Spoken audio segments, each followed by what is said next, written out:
What's going on, friends? It's Anton Daniels, and I gotta have a conversation with you guys about Teach Henley because you see how the sun is hitting me. This is no finesse, no makeup, no filters, no none of that. This is 100% Teach Henley. I use it in the morning as soon as I get up, right after I pray and brush my teeth, jump in the shower, and I'm hitting the streets because you never get a second chance to make a first impression. So even though they're giving you 40% off your first order, 20% off for life, even though you may get a free gift, forget all that, right? Because we would do this even if it was full price because it's worth that much. I'm in the streets, I'm kicking it with people when I see Dusties everywhere. You don't want to be them. You want to separate yourself. And the way that you separate yourself is self-care. Ladies get it for the fellas. Fellas don't wait for the ladies to get it for you. I'm about to hit the streets right now and I'm feeling confident. I'm feeling great. I mean, I already got confidence, but to have that extra boost of confidence, knowing that you've taken care of yourself and you set yourself apart from all of the rest of the sheep that's walking around making bad decisions on a daily basis. And it's reflected in their actions. It's reflected in the products that they use. It's reflected in the people that they follow. And so if you're trying to level up, if you're trying to make sure that you look good, they're going to send you the pack. They're going to give you all of the instructions on how you're supposed to use it. Then make sure you get your Teach Henley. Again, 40% off your first order, 20% off for life. Get your free gift. Make sure you tap in with your boy Anton Daniels because Unc is never going to lead you wrong. I would never have you use a product that I don't use myself. Again, they've been rocking with me for a long time. Make sure you get your Teach Henley. I love you. I appreciate you. I'm going to holler at you guys later.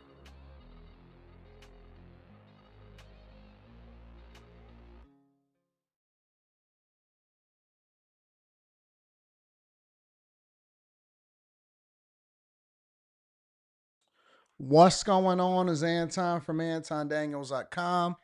I appreciate you guys for continuing to rock with me. Thank you for tuning in for another edition of the Millionaire Morning Show. I am your host, Anton Daniels. What up, what up, what up, what up, what up? What's going on, friends and family? How do y'all feel? Courtney Eggersher said, what's the word, y'all?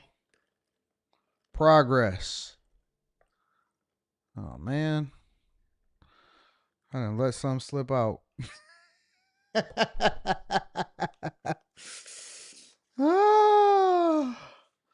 I'm too grown to say pause. I'm too grown to say pause. I done let some slip out. You know what I'm saying? I don't like that. Let me go get a paper towel.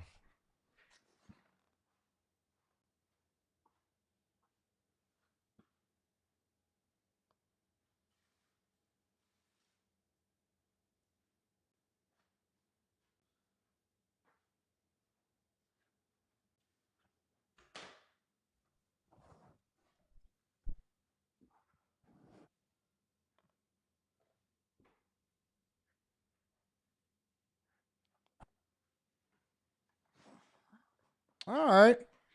We here. We here. What's up, friends? How y'all feel? Yeah. Welcome to the chat and to the bag chasers. If you are not a part of the Patreon, link is in the description as well as pinned to the top of the chat. Who called me Sugar? So AD, hey Sugar. What's up? What's up, Platinum? What's up, Platinum? What's up, Sugar? I like that. I like that. Yeah. Yeah. What's up, friends and family? I see I got him in a tizzy on Instagram right now. Right after that, right after we decided that we was going to cross 1 million on the Anton Daniels channel and then we crossed 400,000 over here. I dropped a little short over there talking about Chicago. They went into a tizzy. I said, wait a minute. Who this upset about Chicago? Man, I didn't know. But you know what I realized? You know what I realized? It's a lot of black people on Facebook and on Instagram. I don't know what that is. Why do black people love Facebook and Instagram so much? They not on YouTube as much. YouTube, TikTok, I think that that's still primarily dominated by the majority of people that is not black. Facebook and Instagram, black people be like, what's going on? What's happening? I don't know what that is, but black people love Instagram and Facebook. And when I dropped a video talking about Chicago, they went into a tizzy. They went into a tizzy. What's up, y'all? Y'all know we got after hours tonight, right? Man, I got so much going on, man. I really do. I need help. I need help. I need people that just like can plug and play. People that can jump in and this can just add value into my life. You know what I'm saying? I need people that can just take over some stuff because I got big ideas, man. I got big things that I want to do. I don't want to train. I don't want to do none of that stuff. I just want people to jump in and just be running, you know? So that's that. That is that. You got the water lined up very good. Yeah, I don't know, man. I'm just feeling. Somebody texted me this morning. They said, "Oh man, congratulations!" Actually, a few people text me this morning said, "Congratulations," whatever, so on and so forth. And my response was, "I'm over it. I'm over it. Honest to God, I'm over it. I'm over it.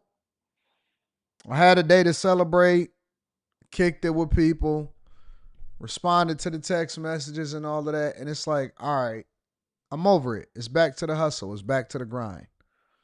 You know, I don't care about that no more. I'm over it." So we got after hours tonight. I think I'm going to change the name of the channel today. And what else we got going on? After hours tonight. Oh, my feelings is hurt. So let me go ahead and start attacking other people in cities. My feelings is hurt. I was absolutely distraught over the last couple of days. And so I'm sensitive.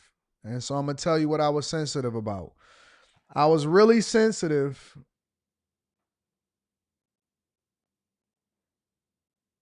Aaliyah, we was looking for you yesterday in the afternoon. You disappeared. I'm not going to say nothing though. I was sensitive yesterday or a few days ago because they got an unveiling of the new Hudsons and they giving these tours. And the only people that they invited was traditional media. Regular newspapers, man, we gotta grow up in Detroit. What is going on? They only invited regular media. And so I hear it from another person that's attached to the media. And they YouTube channels ain't even popping. They ain't got no visibility on social media, none of that type of stuff. And so they're like, yeah, we got the Hudson unveiling and all of this and giving the tours and it's about to open and new GM center and all of this stuff. And I asked Rita, I said, where my invite? Where my invite? The city keeps sending me, man, I ain't saying nothing about that. I said, where my invite, dog? How am I not getting invited to the unveiling to showcase exactly what is one of the most iconic unveilings of all time? How am I not getting an invite? So then I got a bad attitude. I got a very bad attitude. How I'm not going to get invited and I'm Motion Man? How Motion Man didn't get invited to the business unveiling in his own city and I'm Motion Man? How am I not invited? You know, I start thinking about it. Right, Onaka. I started thinking about it and I said, I shouldn't even be paying for my own tickets to go to the games no more. You know what I'm saying? Like, yeah, man, I'm letting that junk get to my head. I'm letting the success get to my head. I ain't gonna cap, y'all. I ain't gonna cap. It just don't make no sense to me. Like, who is running the marketing teams? Who is in charge of A, B, C, and D? What is wrong with these people?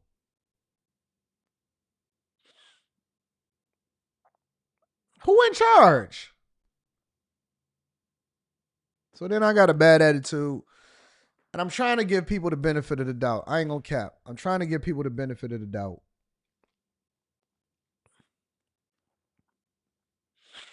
Trying to give people the benefit of the doubt, bro.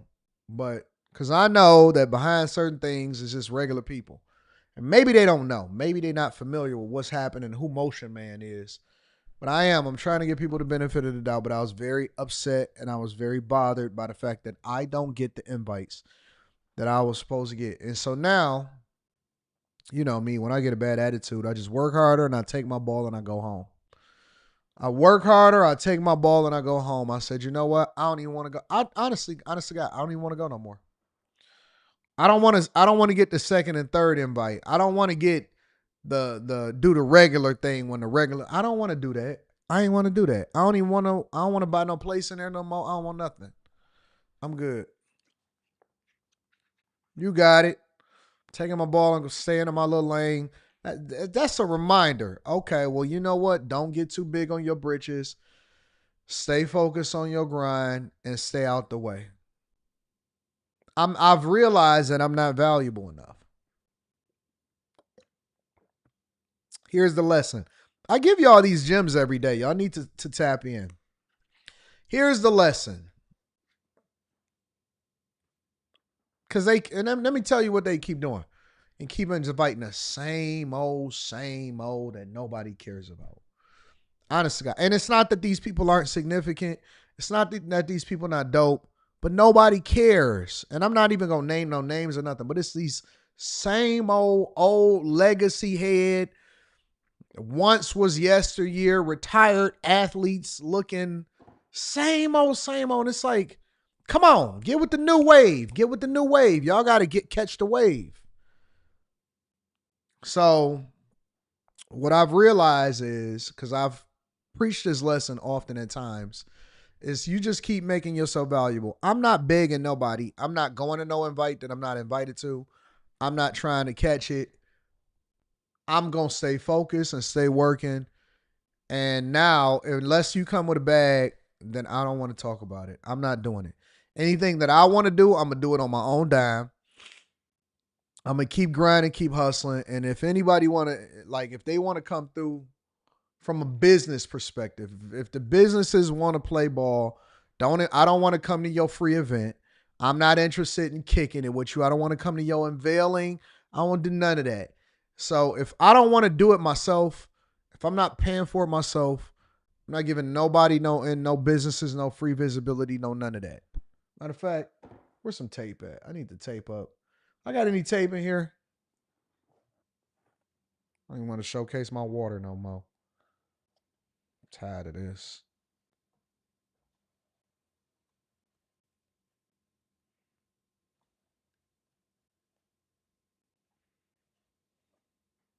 Had the water. Had the waters. No more waters. No nothing. No free advertisement. No nothing.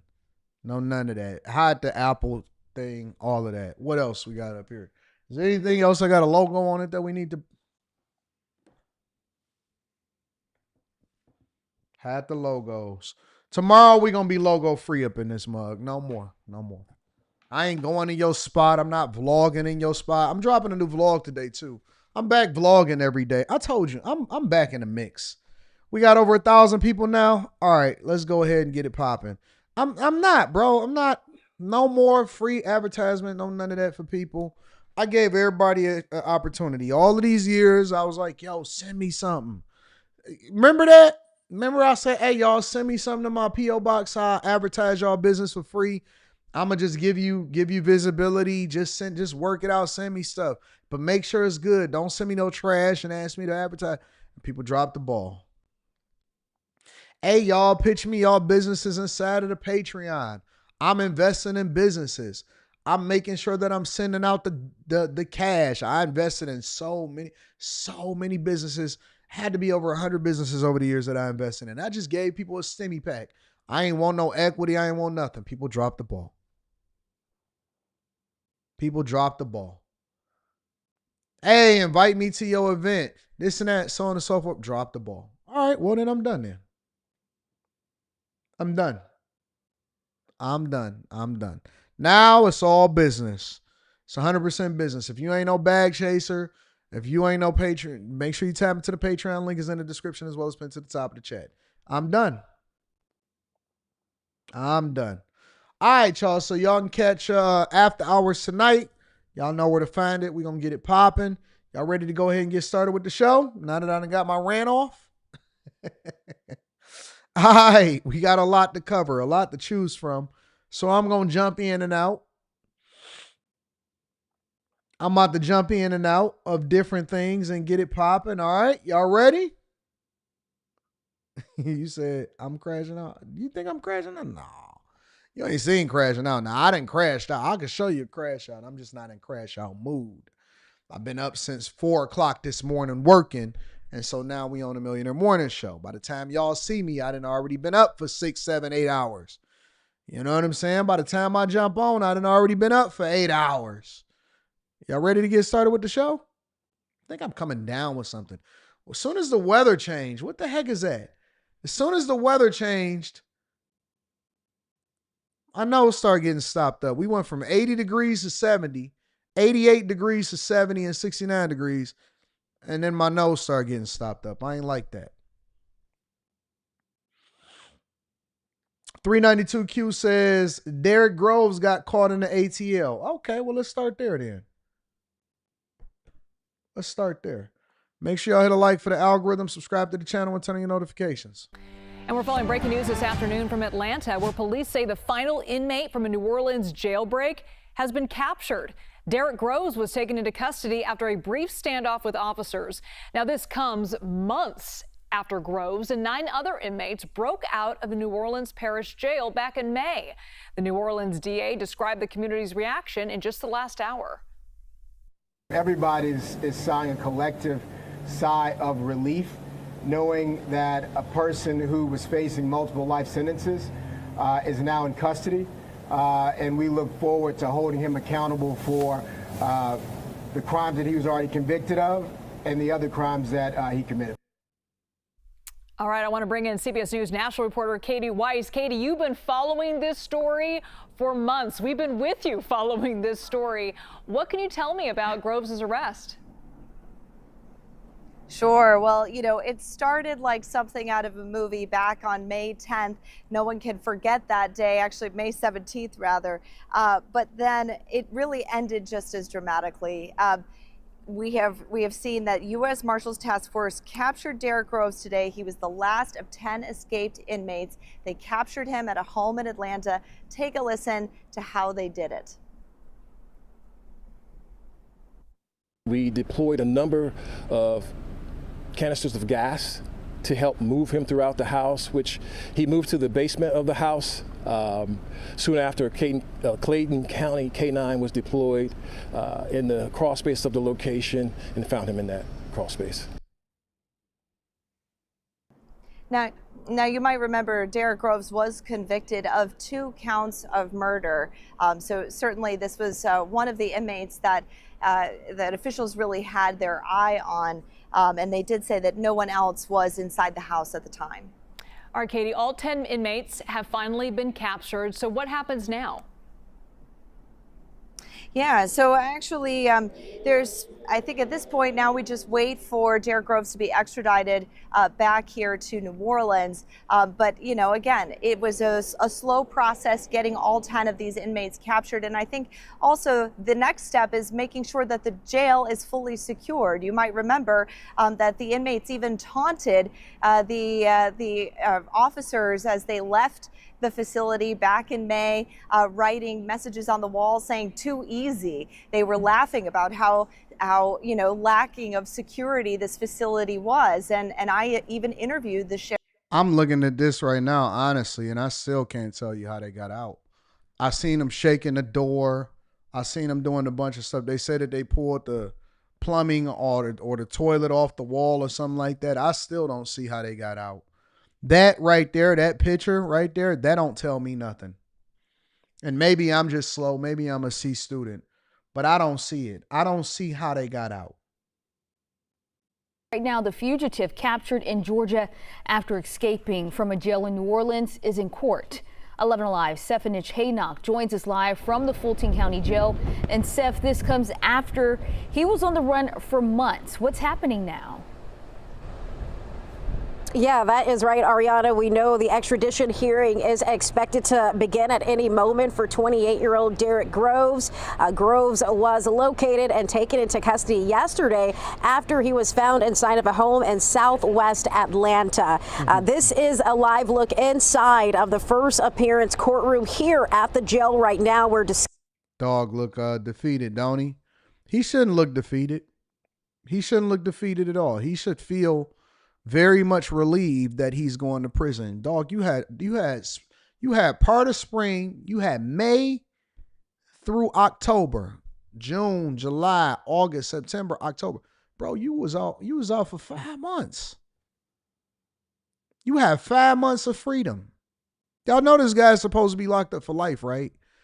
He already been convicted for murder. His sentence, everybody was focused on a light-skinned dude. I don't know what this is. Is it Drake season or what? Everybody was focused on a light-skinned dude. They found a light-skinned dude with the braids that had problems with his baby mama ASAP. Now he had 5 months. He had a full summer, part spring, part fall, and he was a murderer. He somehow made his way all the way up into Atlanta, and he up here looking defeated. Discussions will surround plans on if and when Groves will be transported back to Louisiana. Groves' arrest comes nearly 5 months after he's been on the run after he escaped from the Orleans Parish jail back in May. We know Groves was taken into custody, and we were there. We had our cameras rolling after the brief standoff with law enforcement on Wednesday. He was eventually located in a crawl space in the base. That's a predator. I don't know if did you see the kiss? Look. With law enforcement on Wednesday, he was eventually located. Yeah, dog. That's the new fleece. That's the new fleece right there. I don't trust people like that, bro. Look at him. Make him say, nah, dog. I don't trust people like that. You see how he just blew that kiss? He not tripping. He felt like, you know what? I fought the good fight. Now I'm about to spend he about to spend 2 life sentences in jail. Man, I'm not going with it. You know what? I got any tickets? Let me call Rita and see if I got any tickets left that I haven't paid. I definitely got to make sure that all of my tickets is paid up because I'm not trying to hang out. When I see people do stuff like that, he about to go to jail for life. He found the camera and he blew a kiss. This is a different type of criminal out here. It's a different type of criminal out here. They not remorseful. They not begging. They not pleading. They not tripping. He had a whole summer. He went. Where did you think he was gonna get caught? Where did y'all think? Y'all thought he was gonna be hanging out in New Orleans like his homies? It was only 2 places that he was gonna be at. He was either gonna be in Houston or he was gonna be in Atlanta. Why? Because that's where all the black people go. They all go to Atlanta. So he thought he was just going to blend right in, have a good time, maybe spend 2-3 summers, you know what I'm saying, DJ Mustard, and get it in. Of all the places that you could have went to, he could have went to Montana and been living on a ranch. You know what I'm saying? He could have went to Wyoming, where Kanye used to be, where it's not much out there. There's no visibility, no nothing. Harsh winters, right? Cold summers, but you free. Living off the land. Could have went anywhere. Could have went to Idaho, not Boise, right? Could have went to Iowa. Could have went to a lot of places, but he went to Atlanta.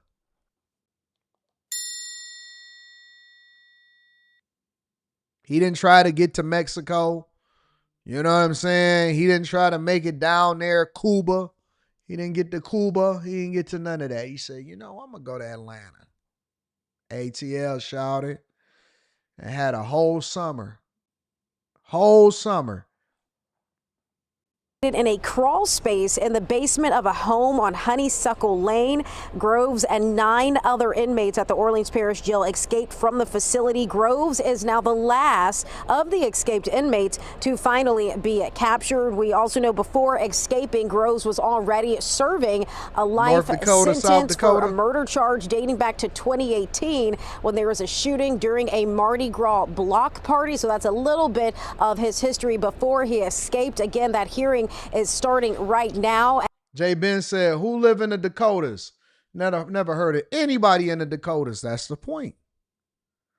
That's the point, Jay Ben. That's the whole point and the purpose of you escaping, is that you want to go in places that you've never been before so that you don't get caught by people that you ain't never seen before. And we will have more, Ariana, in the next half hour on what is being said. All right.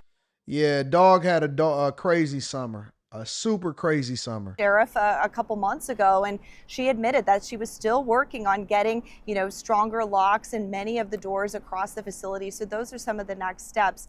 But in the meantime, the Attorney General for Louisiana, Liz Murrill, she is also conducting a separate audit and investigation of the jail's security measures and into exactly how these men could have broken out in the first place. She issued a written statement today saying convicted murderer Derek Groves has finally been recaptured in Atlanta after a brief standoff. He now faces charges for his role in the escape, and I will ensure that he is prosecuted to the full extent of the law.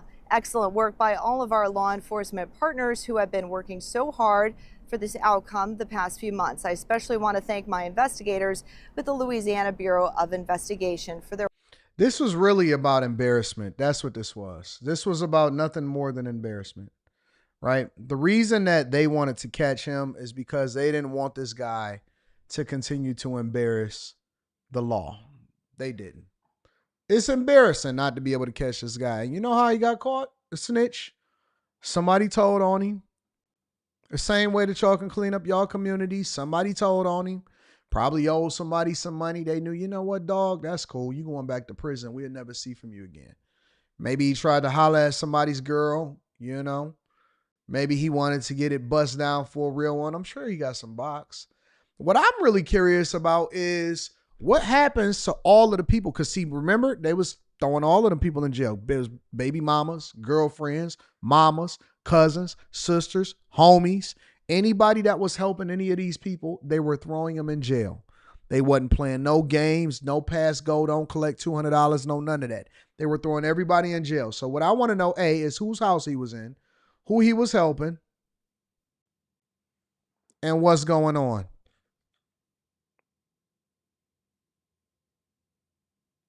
That's what I want to know. Who helped him? Because, dog, you can't get from New Orleans to Atlanta and escape for 5 months and not have no help. Not have no help whatsoever.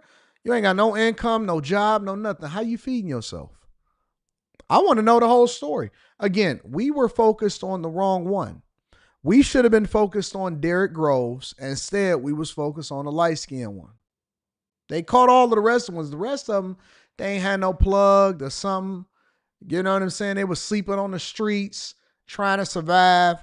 But he had something to really, really go all in on because he facing 2 life sentences. And all he was looking at is sentencing because he had already got convicted. Stay free, y'all. The moral of the story is this. Stay free. Make sure you hit a like for the algorithm, subscribe to the channel, and turn on your notifications. Let me see what's happening in these streets, man. All right? Marie Super Chats. Shout out to Class C Beats. Thank you to Class C Beats for holding me down. Says, congrats on reaching 1 million and 400K and 100K coming soon on After Hours. So proud of you, brother. May God continue to bless you and the family. Thank you for the daily inspiration and for openly giving the blueprint to success. You the GOAT for real, bag chasers. We up. Shout out to my dog, Class C Beats. Thank you for the 100 ball, bro. And thank you for the accolades and the well wishes and the acknowledgement and all of that. I appreciate you. Thank you, bro. Abe the Hunter says, just sent you an email. YouTube has new game-changing functions. Soon we'll be able to auto-dub all of our videos. It's international now. Call me Mr. Bibb, say, good morning, Bag Chasers. It's going to be a good weekend. Can't wait till my daughter get here on Sunday. Man, congratulations, bro. That's dope.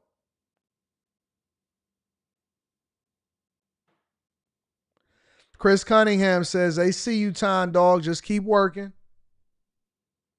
I don't even care no more. I don't even care. I've grown to the point to where I don't even care. Brothers Keeper says, I heard you talking about translating your videos with AI. I sent you an email. If you need, I can help you with that. All right. I'll look into it. Eric OG. Shout out to Eric OG. I appreciate you. Says, congrats. Thank you, Eric. I don't take it lightly. I really don't. I really, really don't. I really don't take it lightly. I'm appreciative. Skinny Boy Morrison says, congratulations on everything. You are a winner on so many levels. Thank you. Thanks for raising the gold standard. Keep rising to the top. Thank you, my friend. Chris Cunningham says 24-hour lockdown SHU program. See, SHU is, this is how I know you're not a criminal. The SHU is SHU. It's not SHU. It's not SHOE. It's the SHU program, SHU. All you can do is look up in the sky. No windows. OJ Thomas says, congratulations on 1,400,000. Thank you, OJ Thomas. I appreciate you. Word is he was at somebody's baby mama house. See, that's how you get caught. Amani Intelligence says, bruh, look like Rico Cameron from Paid in Full during the arrest. I can't go to jail for the rest of my life, bro. Napoleon says he was found where I grew up at. Someone was bound to tell. People pockets are hurting out here. Yeah, and they had that bounty on him. Carrington Love Jr. says, take me to jail, throw away the key. Rebuke that. Let me acknowledge also,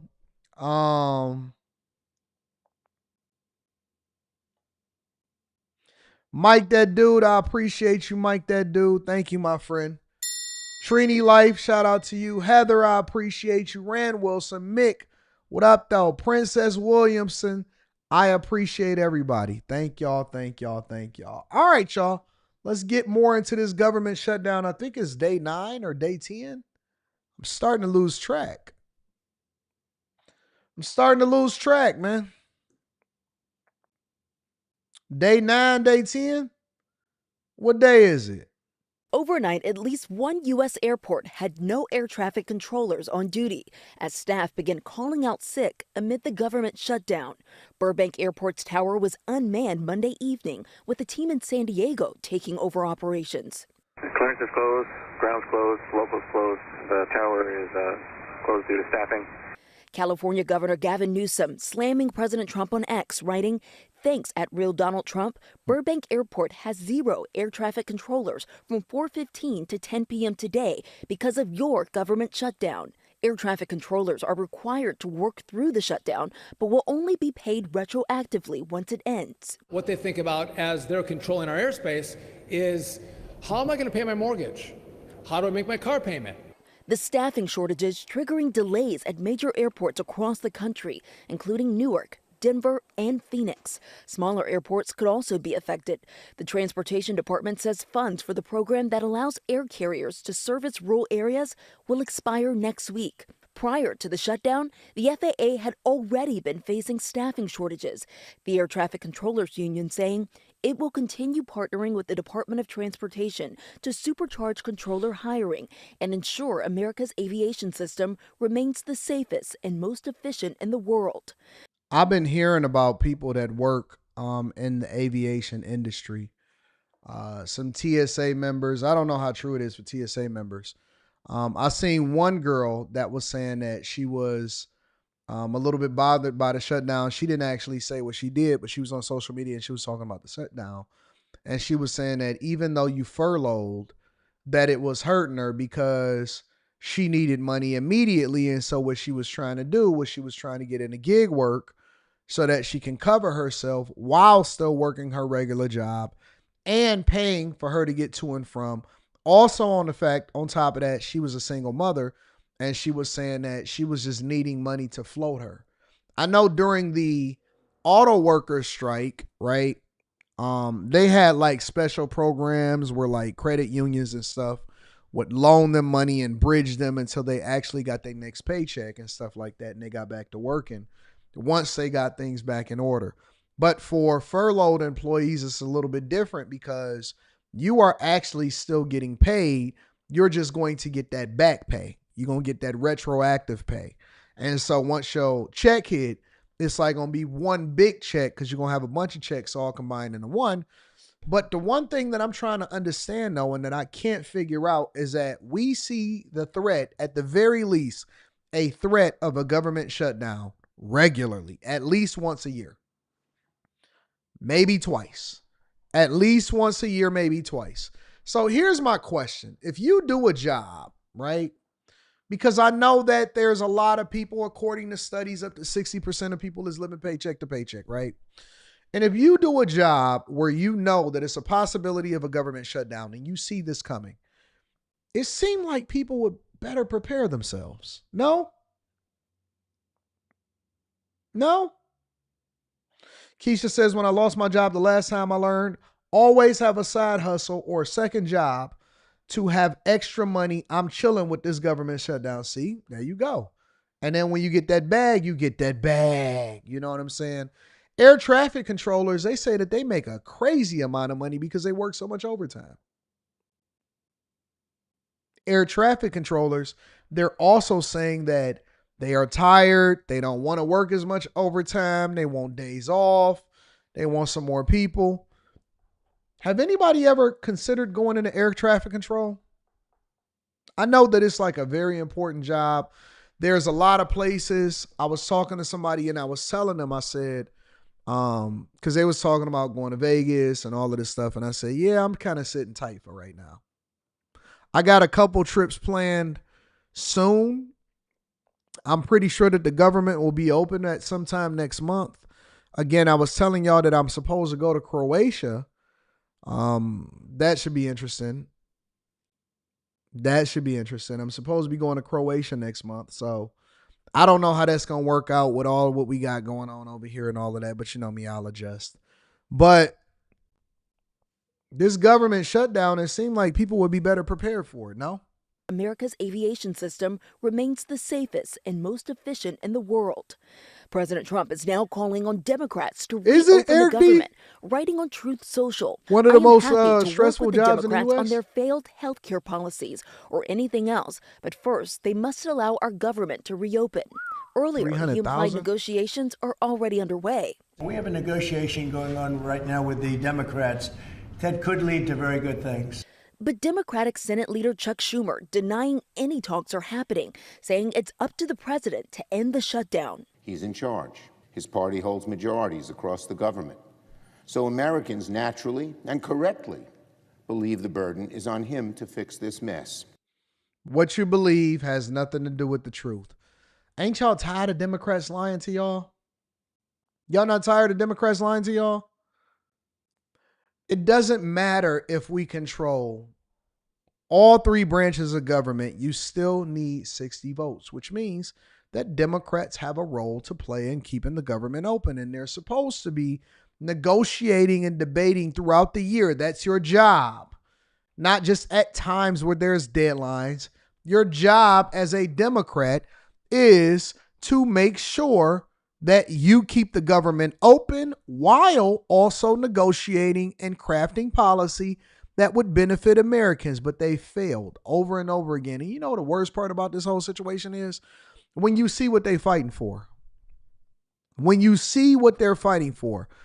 Hakeem Jeffries had no problem whatsoever reminding y'all that furloughed employees will be repaid because he's basically communicating with you guys to dig in your heels because we want to fight for this free health care coverage for illegal migrants, especially when they go to the hospitals.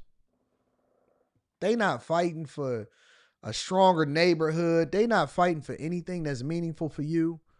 They are fighting for, and they going to try to frame it and make it seem like, no, we fighting for the American people. They don't even care about you. Democrats hate you. Democrats, in my opinion, monetize and hate the American people. Democrats, in my opinion, You know what a Democrat is? A Democrat is an abusive spouse. I will never in my life, not one day ever in my life, I promise you, you're going to have to be a transformational, middle of the road, old school, 1993 Democrat for me to ever consider voting for a Democrat. Now, I'll have to vet through which Republican candidates makes the most sense because I think that there's a lot of rhinos. There's Republicans in name only. But good God, Democrats are like an abusive spouse, bro. Like, you don't realize that they don't love you, but you are so used to being attached to them that you think that them putting their hands on you is really showing love. Oh no, they just love me. Man, you don't know what love is. And so what I've seen most people that are liberal, left-leaning, I seen it in the comments on my Instagram today. They're like abused spouses. And when we try to free them and we try to convince them and say, hey, fam, look, they're not doing nothing for you. Your neighborhoods are still ruined. Your entire life you've been voting the same way. They've controlled the presidency for the last 16 years or 12 out of the 16 years. And what have you gotten from it? What have you gotten from it? 12 out of the last 16 years, they've been in the White House, and somehow all of it just became Trump's fault. They're an abusive spouse. Now they got the government shut down. They advocate more and they fight harder for illegal migrants than they actually fight for you guys. The only reason they was concerned about your neighborhoods, because it's not like they drive through. Bro, they don't do press conferences in y'all neighborhoods. They're not trying to see what y'all talking about. They don't care nothing about you. The only reason that they care about the hood right now is because it's illegal migrants in there. They're just an abusive spouse. And it's not until you stay away from them for a little while and you get to see what a regular relationship looks like that you then are able to just say, you know what? What? They're the worst, bro. They're the absolute worst ever. Ever. This is Hakeem Jeffries. Today, I believe, talking about the government shutdown and the latest. And I'm pretty sure, I haven't seen this, but I'm pretty sure he's going to say the same talking points. Chuck Schumer is saying this is getting better for us every day. That's not somebody who wants to see this get resolved. And they are pandering to the left-wing special interest groups out there who have demanded this and demanded this showdown with the President of the United States. And so we've got a bill, as I've said, that's passed the House, that's sitting at the desk in the Senate that we could pass today, put it on the President's desk, he would sign it into law, and this shutdown whole fiasco ends, and people can get back to work. That was Senate Majority Leader John Thune on Squawk Box just a couple of minutes ago. Now we're going to get some reaction and his thoughts about where this all heads from House Minority Leader Hakeem Jeffries. Good morning to you. We'll start there. What do you make of those comments?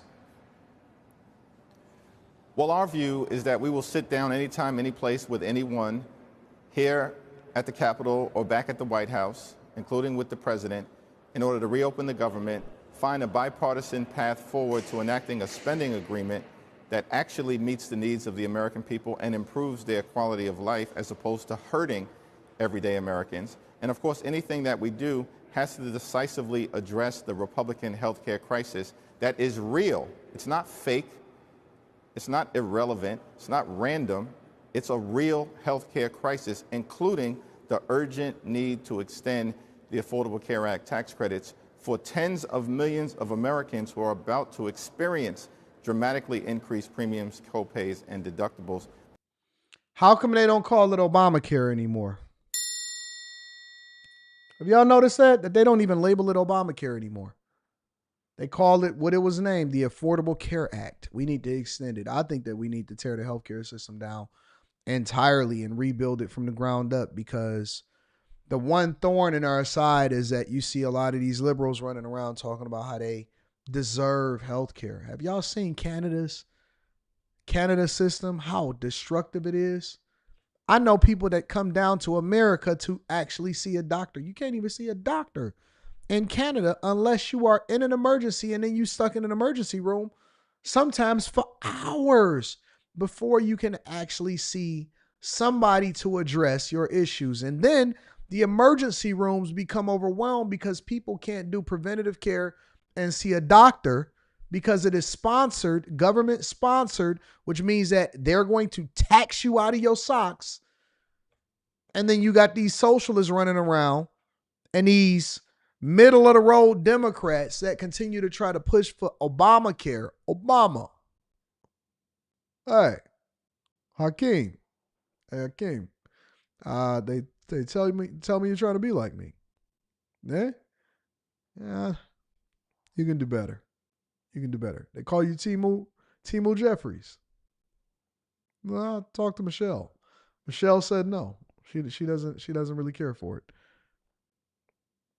Horrible. Because of the Republican refusal to act. Right. I appreciate your position on the healthcare issue. The question I have is, and they never actually give you any real context. It's just real general. Extend Obama healthcare. And Trump is mean. Chicken going on here, and I think it was expressed in many ways by Senator Schumer in terms of how strategically there is a view among Democrats that the longer you can hold out, we'll look at that shortly. Perhaps the better chance you have either to get what you want or to push the Republicans into some kind of other place. And my question to you is how you think about that, given the trade-off, of course, which is all of the government workers which are currently being furloughed and not being paid. I think that Leader Schumer and Senate Democrats have taken a strong and principled position for all of the right reasons in the face of this Republican healthcare crisis. Remember, this is something that has been ongoing from the very beginning of this Congress. The largest cut to Medicaid in American history, forcing, we believe, 14 million people off of health care coverage. Hospitals and nursing homes and community-based health clinics are closing right now, all throughout the country, including in rural America, because of what Republicans did in their one big ugly bill. Medicare is facing a possible cut of $536 billion at the end of this year if Congress doesn't act, connected to that toxic piece of legislation that Republicans enacted, which hurts everyday Americans in order to reward their billionaire donors with massive tax breaks. And by the way, those tax breaks were made permanent. And then now we're facing the Republican refusal to extend the Affordable Care Act tax credits in an environment where the cost of living is already too high, and Donald Trump has broken his promise to lower costs on day one. And by the way, on top of all of that, medical research has been effectively ended in the United States of America. And in this Republican appropriations bill on the House side, they want to cut funding for the Centers for Disease Control by $1.7 billion and cut funding for the National Institute of Health by $500 million. This is extraordinary stuff. And we are simply not going to go along to get along the Republican effort to continue to gut the health care of the American people. This is a cost of living issue, and it's a life or death issue for millions. Did y'all see Hakeem Jeffries absolutely get destroyed directly to his face? Let me see if I can find that. Millions of Americans. Senator, but we're talking about a continuing resolution to keep the government open and then going into the normal appropriations process. I mean, there was an election, and the Republicans were put in a position where they were able to pass the big, beautiful bill, or you call it the big, ugly bill. To then say, we don't like any of that, so we're going to shut down the government until you take back all the things that you duly passed through legislation. If Republicans had tried to do that to the Inflation Reduction Act or the any of the acts that Biden and that administration have passed, if they said we're going to shut down the government because we don't like any of those things you did, we're going to not pay our military, we're going to, not allow the government to reopen until you do what we want. After an election where the American people put Democrats in power, you'd be going crazy. You'd be going crazy about using a shutdown of the government with a continuing, continuing resolution to get what you want just because you don't like what the Republicans did. It's not how it works. It's bad. It's bad precedent, and it's just clear. And you're talking about the House. you've already passed this. The Senate is who we're talking about, and they have a bill which will reopen the government right now with 5 more Democrats. What is bad precedent is the Republican refusal to engage in bipartisan negotiations. This guy's like a robot, bro. He's a Manchurian candidate, man.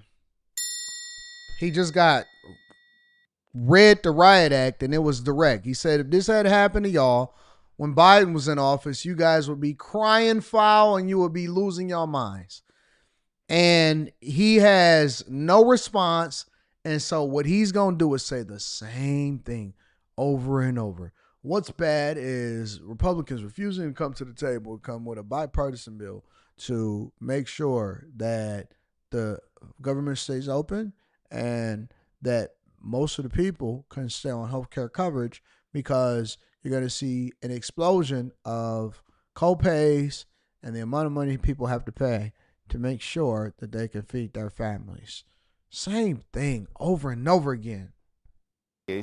What is bad precedent is the Republicans embarking on a my way or the highway approach from the very beginning of this Congress. Republicans control the House, the Senate, and the presidency. Joe, you're exactly right. So if the government shuts down, they've made the decision to shut the government down. What? You still need 60 votes.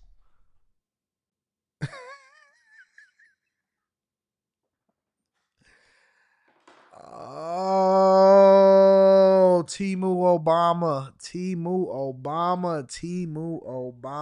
Oh, man. I hate these people. I genuinely hate them. And they can reopen it right now if they chose to, with a rule change in the Senate. But I just explained it. The reality is they want to keep the government closed. Cruelty from the very beginning of this administration has been the point. And the responsible thing to do is to sit down and negotiate a bipartisan path forward to address a very... It's like they get handed a sheet with talking points and they just stick to those talking points. No matter what points you make, no matter how you renegotiate, no matter what you say to them, no matter whether or not you bring them to the front of the congregation, they stick to the same talking points over and over again. Real healthcare crisis that's upon us right now. Open enrollment starts can you on do November that? Can you 1st. do those negotiations while the government is reopened? I think that's the offer that's been on the table. We did hear he's going to say the same thing. Mike Johnson talking about how, look, he passed a clean CR. There's not really much for him to politic in because there's nothing to take out. Any Republican pork that they pushed into this to take out of it to offer as a way of getting around this. Can you reopen the government and have these conversations if there's a willing party on the other side, which it sounds like there is if you talk to some of the Republicans who see this as an issue in their district as well? Well, certainly Marjorie Taylor Greene has made clear that it's a very real issue. It's an issue that Republicans have ignored throughout this year, and it's an issue that needs to be addressed right now. Mike Johnson has made the representation, including at that White House meeting that we had last week, after Chuck Schumer and I reached out to demand that we have the conversation. Unfortunately, it took place literally a day before the government shut down because Republicans have refused to engage in bipartisan negotiations or even conversations up until this point. And our view is, what Johnson said is that health care is an irrelevant extraneous issue. No, it's not an extraneous issue. It's a central issue.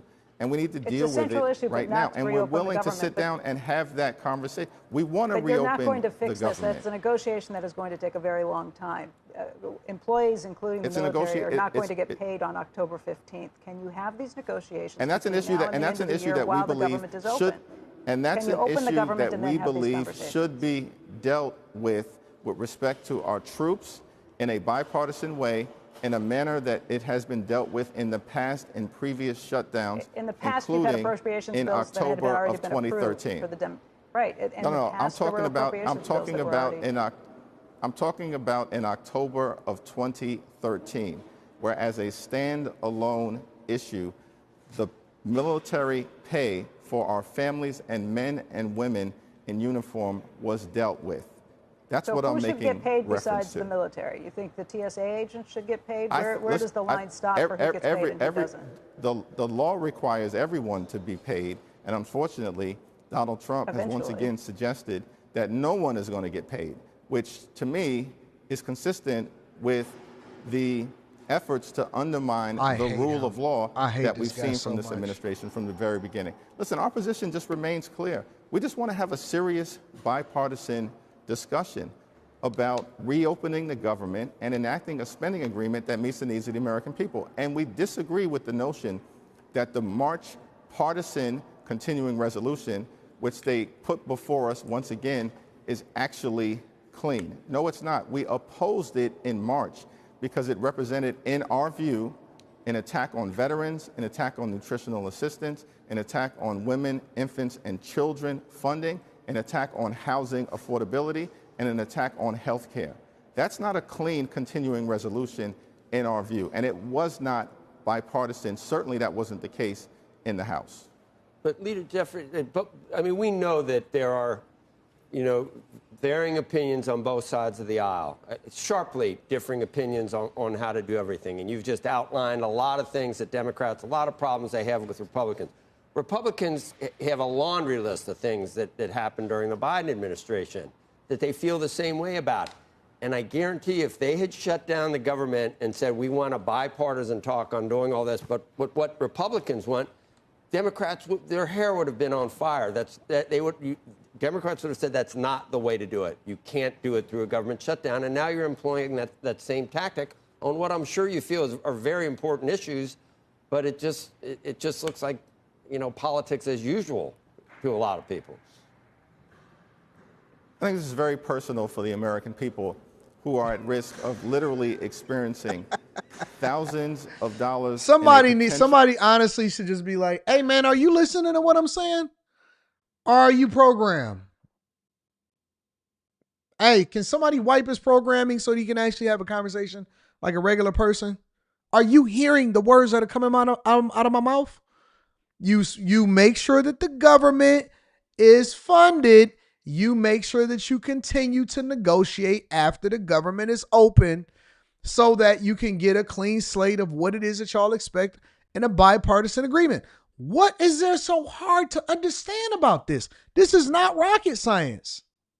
Increase in their health insurance in a manner that will bankrupt many folks or deprive them of access to health care. We're talking about a married couple of two individuals, for instance, that makes $88,000 a year, currently receives tax credits from the Affordable Care Act and pays about $8,000 a year. Up to $23,000. Now, this is a situation that's $88,000 already unaffordable. go up to $22,000, $23,000. But their premiums may actually triple to $24,000 a year. Unable. I've heard every last one of these talking points over and over and over and over and over and over and over again. I will never, under any circumstance, in any capacity, vote for a Democrat ever again. I can't, bro. They're insufferable, literally insufferable. And I think that Hakeem Jeffries, who I don't know who keep putting him in front of the camera. Why do they think that this guy is the next up? I can't stand these Democrats, bro. And again, I think that the Democrats of yesteryear was much different than the ones that we're dealing with now. Sarge, Life and Motorcycling, says, congrats, AD, on 1 million subs. The grind is strong. Thank you, my friend. I appreciate you. Chosiah says, what's up, big dog? Hope to link with you one day. I love your content and relate a lot with your views. Congrats on a 1 million subscriber milestone. Much love, bro. Thank you, my friend. Appreciate y'all. ABJ says, been here since October 2023. Congrats on the milestones and thank you for your platforms and community bags. God bless. Make sure y'all tap into the Patreon. Link is in the description as well as pinned to the top of the chat. C. Will says, go ahead, Millie Rock AD. Congratulations on crossing over 1 million. Thank you, my friend. I appreciate it. Thank you, C. Will. You have been holding me down for a long time, my friend. It does not go unnoticed. Equal Opportunity Smoke says, I'm late. I'm here. What up, though? What up? Jesse V says, your Obama and Mayor Mohawk impressions had me walking out the kitchen and check my screen in the living room. I'm just glad that you got me up on the screen in the living room. I'll be believing that they really said that. Who? Obama? Hey, Michelle. Tell Craig he needs to step it up. Has anybody watched Michelle Obama's podcast lately? ABJ says Keem, Westmore, and Duvall Patrick equals Spider-Man's meme. Magnum Group and Vibes Lounge says, thank you to everyone in the chat who prayed for me last week. Thanks, Anton, for the correction as well. Got you. See you back. You didn't die, did you? Mr. Joe says, Timu Obama knows the devil is in the details. Mr. Too Fresh says, hey, the SCOTUS is reviewing the Louisiana versus Calais case now. I think it's something you should look into because they're thinking about reversing it before the midterms. I haven't heard anything about it. Send it to me. You have to unplug and plug him in, plug him back in and work properly, says J Dubs. Nichelle says, Mike Johnson says that the White House is looking at the possibility that furloughed employees may not receive retro pay. The Dems need to go ahead and take a knee before things go too far. Pride. ABJ says Keem and Westmore and Duvall Patrick equal Spider-Man. Thank you, my friend. I appreciate you. Latrell says he's basically the female version of Kamala. She been cussing and stuff lately. I don't like what she got going on. Executive Suite Emily says, let's keep it a buck. As they say, healthcare isn't an issue in the community because we don't go to the doctor like that. What we do, or when we do, is too late. That's a fact. That is 100% all facts. Make sure y'all hit a like for the algorithm, subscribe to the channel, and turn on your notifications.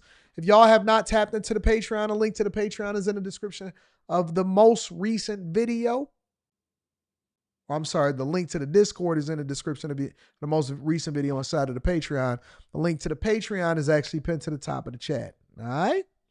Let's continue on with the show. Well, no, I don't want to go there. Let's go here first. What you see here, guys, what you see here are all of the different candidates that were running for governor of California. All right. Lots of people, lots of people. And I will also tell you that of all of these people, because we all know that Gavin Newsom, he is at term limits. And although he left California in a massive deficit, although he left California in a massive deficit, all right, he's still being praised. Anton, how do you know that he's still being praised? Because of the path that he's created for the new front runner. Have y'all seen the new front runner in California politics? Nope. It's not Kamala Harris. A lot of people expected for her to run for governor of California, and it's not her. She is not the front runner. The front runner is a lady by the name of Katie Porter. This is her. Fair enough. What do you say to the 40% of California voters who you'll need in order to win, who voted for?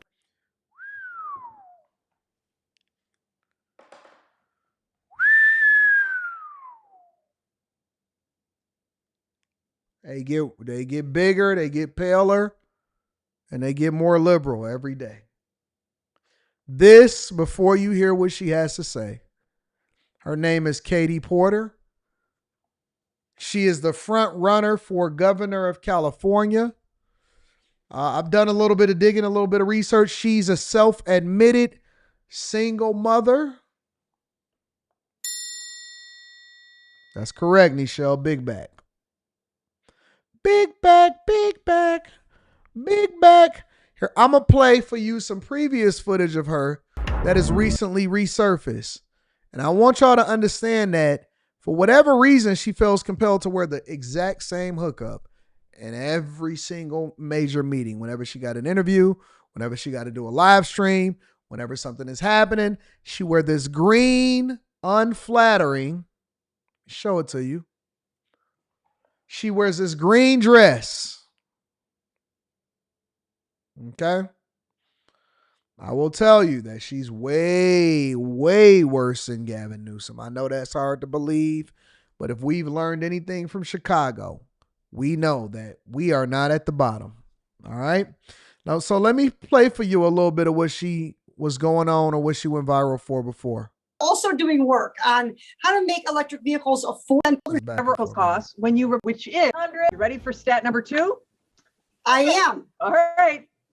$632, which is how much you save in fuel and maintenance costs when you replace your traditional car with an EV, with an electric vehicle. So I lease a Chevy Bolt. It is the best car that I have ever owned. I just plug it into the garage, 3-hole prong plug, and I never have to go to the gas station. That's awesome. And $632 is real money. And I know here at UCI, we have a National Fuel Center Research Center, and they're also doing work on how to make electric vehicles affordable, including for low and moderate income people, working moms, single moms like me, people who really could benefit from an extra. And so that's how I was able to find out that she was actually a single mother. Now, we haven't heard anything egregious yet, but we'll get there. $632 in their pocket. And it's also not just the individual savings, but it's also the total savings for our economy. So I'm on the oversight committee, you might know, and that is where we did a study recently this fall in September. And what it showed is if we don't electrify our transportation sector, that we're going to lose more than 500,000 Californians dying prematurely to air pollution and other problems. And the state could lose Get out of my fucking shot. I wanted to tell you that that's actually.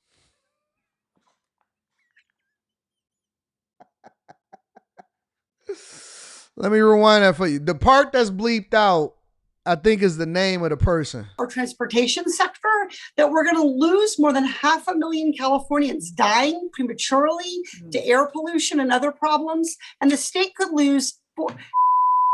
Get out of my fucking shot. I wanted to tell you that that's actually incorrect. It's not that it's electric vehicles. It's that if we don't meet the commitments under the Paris Climate Accord. Okay, it does. Okay, you also were in my shot before that. This is how. Listen. I know y'all love snow bunnies. I know you do. And I think that you should go and talk to whoever it is that you like and whoever it is that you're attracted to. I know you like snow bunnies, but I'm trying to tell you that this is not out of the norm.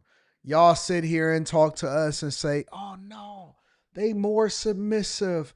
They're more awesome. Here you see the front runner with a white refrigerator and a single mother that is divorced and or not in a relationship with the father of their children, talking on a Zoom call, and I'm assuming that it is recorded so that they can put it out. So they edited it and then they put it out to the general public. But she's talking to her staffers like this. She's talking to her staffers like this. Y'all try to sell me all the time, Anton. No, man, they more submissive. You lied to me.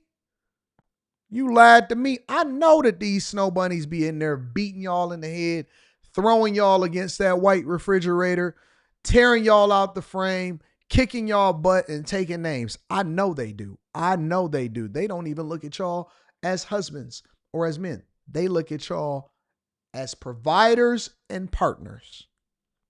And it don't even matter if they big backs or not. Don't even matter if they big backs or not. At all.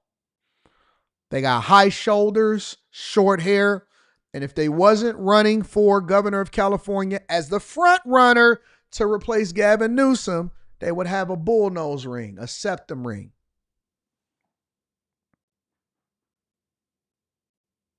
What's going on, Callie?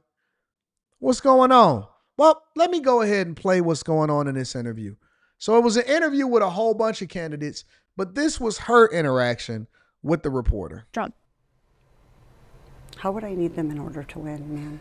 Well, unless you think you're going to get 60% of the vote. You think you'll get 60%. Everybody who did not vote for Trump will vote for you. That's what you're thinking. In a general election, yes.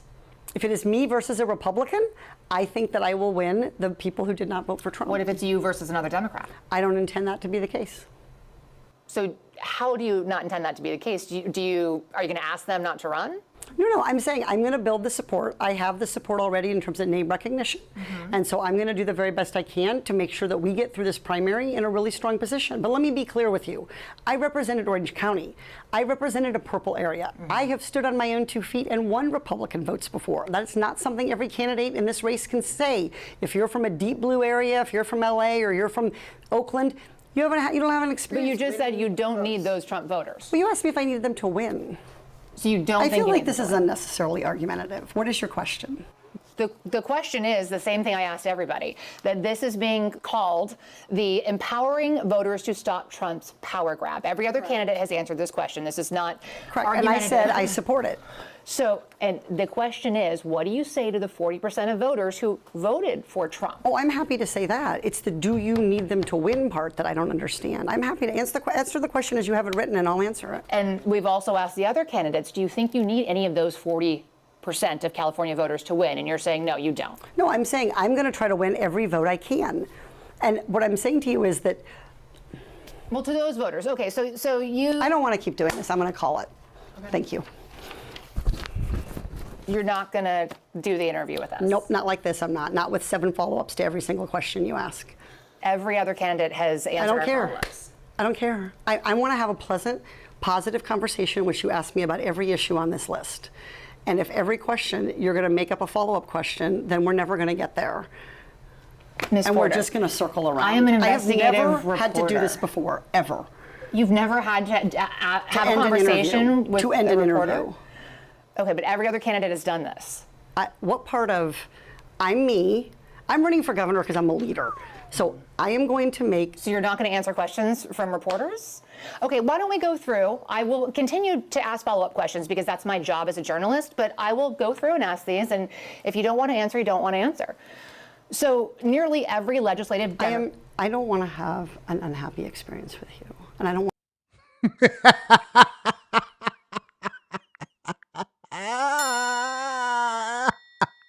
That's what I'm going to start saying to y'all. All of these people, whenever somebody come for me or whenever somebody say that they don't like me or whatever, I'm saying that. I need to start getting these. Anton. No, it's a girl. Anton, you always giving me, you know what? I don't think you like black women because you always holding us accountable. I'm sorry, ma'am. I don't want to have an unhappy experience with you. Okay? So what I'm going to do is I'm calling it. I don't want to have an unhappy experience with you, so I'm calling it. No. I don't want to do any follow-up questions. No context added to the question. I said what I said, and I don't think that I need all of your support and to continue to try to win what it is that we're doing over here. Okay? I don't want to have an unhappy experience with you. Nope. Don't want to have an unhappy experience. Imagine a big back telling you that she don't want to have an unhappy experience. I'm doing you a favor. I'm giving you the interview so you can get visibility. What do you mean you don't want to have an unhappy experience with me? What are we talking about? Yep, that's what I'm saying. I'm calling it. Ha! Every time I get off of somebody's live stream, if I don't like what they're saying or if I don't like the interview, hey guys, you know what? Take this out. It's the microphone. I'm calling it because no. You have all of these follow-up questions. Is everybody else asking those questions? Everybody else is answering those questions? Because, no, because I don't want to have an unhappy experience with you. I'm going to start saying that same thing. The same thing. I want this all on every legislative... I don't want to have an unhappy experience with you. And I don't want this all on camera. I don't want to have an unhappy experience with you either. I would love to continue to ask these questions so that we can show our viewers what every candidate feels about every one of these issues that they care about. And redistricting is a massive issue. We're going to do an entire story just on the responses to that question. And I've asked everybody the same follow-up questions. So what do you say to those voters? Now we know that this black man is not going to become governor of California. Let me hear his response just in case. To get their vote back when you're supporting something that they may not agree with. You know, voters change. And while those folks voted for Trump, for example. Now he's asked the same question. This is his response. Largely on the issue of immigration, for example, most Americans do not support Trump's attacks on the immigrant communities.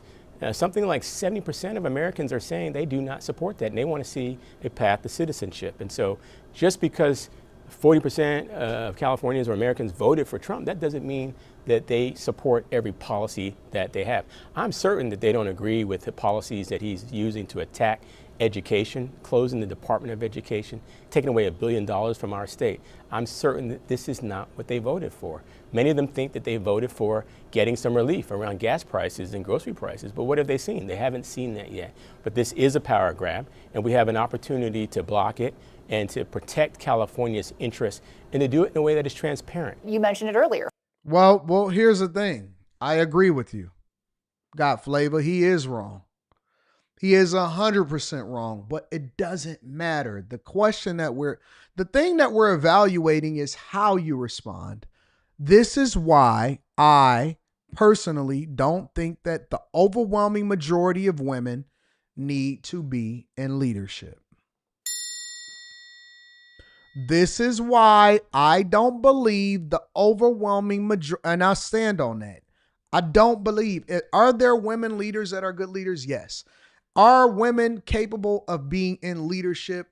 For the most part, yes. Is it best? For the most part, probably not.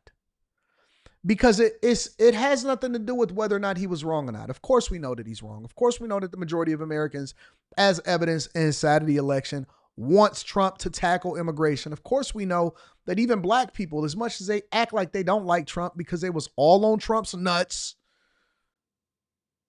y'all used to reference it in y'all raps. Y'all used to love Trump. Y'all used to be all on Trump's nuts. Black people was some Trump nut huggers in 2015 and before. Y'all was rocking with him. Oh man, he looked out for Mandela. Dope. He actually donated to both campaigns. Awesome. The Power of Negotiation. He did a book with Robert Kiyosaki. This is a must read, dog. This is a must read. It was all on nuts, all on the nuts, all on the nuts. And then somehow, some way, the Democrats literally programmed y'all on how to not be on the nutsack. And y'all decided that y'all want to go and swing on somebody. You wanted to swing on a white. You want to swing on Biden's nuts. You want to swing on Biden's nuts. You want to swing on Kamala's hairs? You want to swing on Harris's hairs?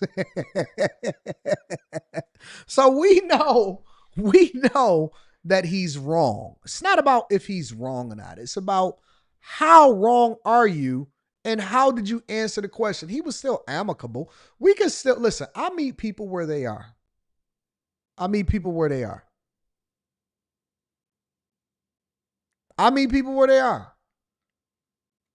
So even if we don't agree, if you got good energy for me, I'm not about to throw you under the bus.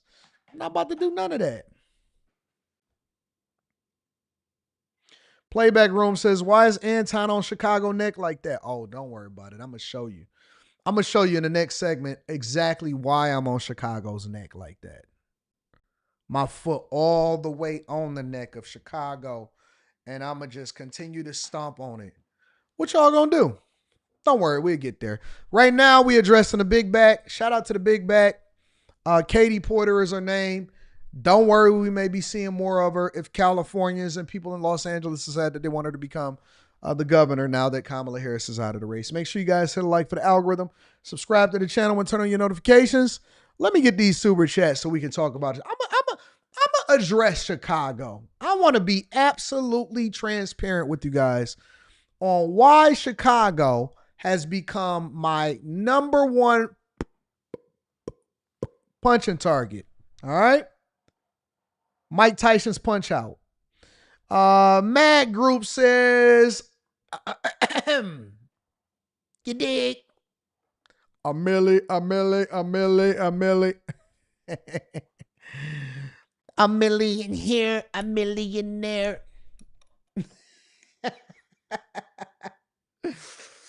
I'm a beast, I'm a monster. Okay, you're a goon. What's a goon to a goblin? Goblin, nothing.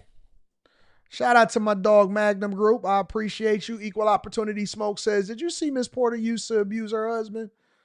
Abusive? Oh, don't worry about it. We're going to save that story if she just so happened to become closer to being the governor of California, so I could say, I told you so. I told you so. She didn't want her carpet trimmer on camera.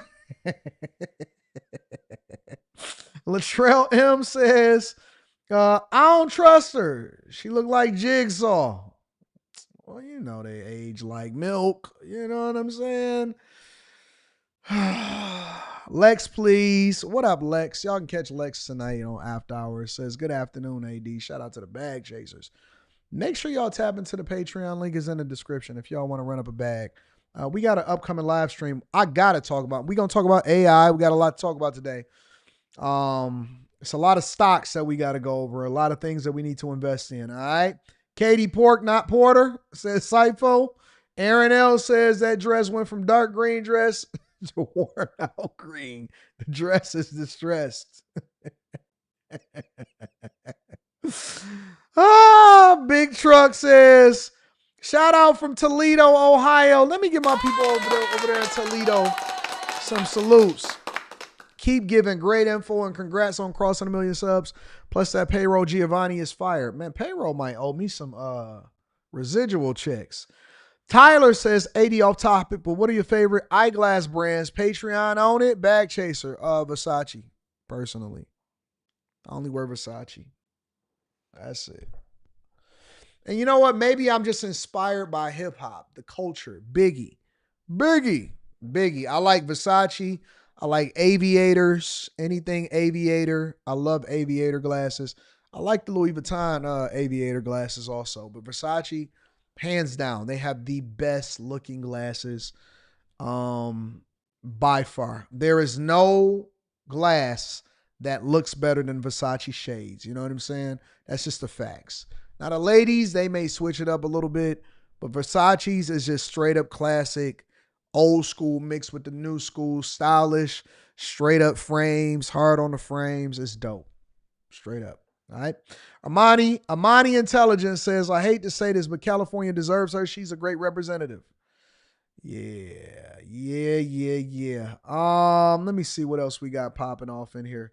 Ken J says she's going to send California to the chokey. Bridget D. What up, Bridget? Thank you, Bridget. They say that the ladies don't love Anton. I know the ladies love me. Congrats on 1 million AD and the team. Thank you, Bridget. Bridget, I love you. I love you. Shout out to my girl, Bridget. Shout out to everybody that support the platform. Y'all ready to get started on Chicago? All right, let's talk Chicago. Lights, please. Lights, please. Turn off the lights. For now, everything just seems so right. She says she in a hotel, and then it's in a hotel, and then it's gone.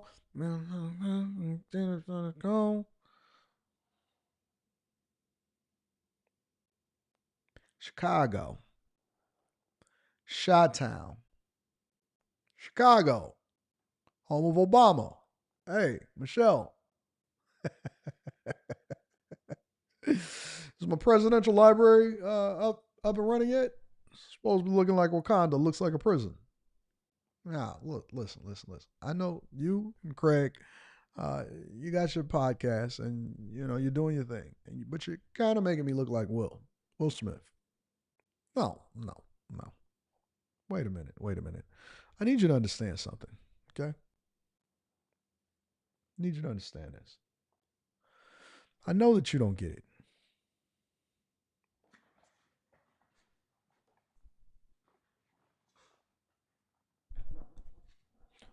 I'm Obama. I cross my legs like this, and I like mom jeans. No. 2 times president. Please, don't disrespect me. Don't disrespect me. Craig, you could be doing better over there. Okay? I know. Podcast isn't that good, but we're going to figure it out. Okay? I came in on hope, and I was a deporter in chief. And I deported a lot of illegal migrants. I put kids in cages. However, I'm against the way that Trump does it. Let me tell you why. Black people had a lot of hope. Hope, the substance of things hoping for. Never came true. But what I did was, pay attention here. What I did is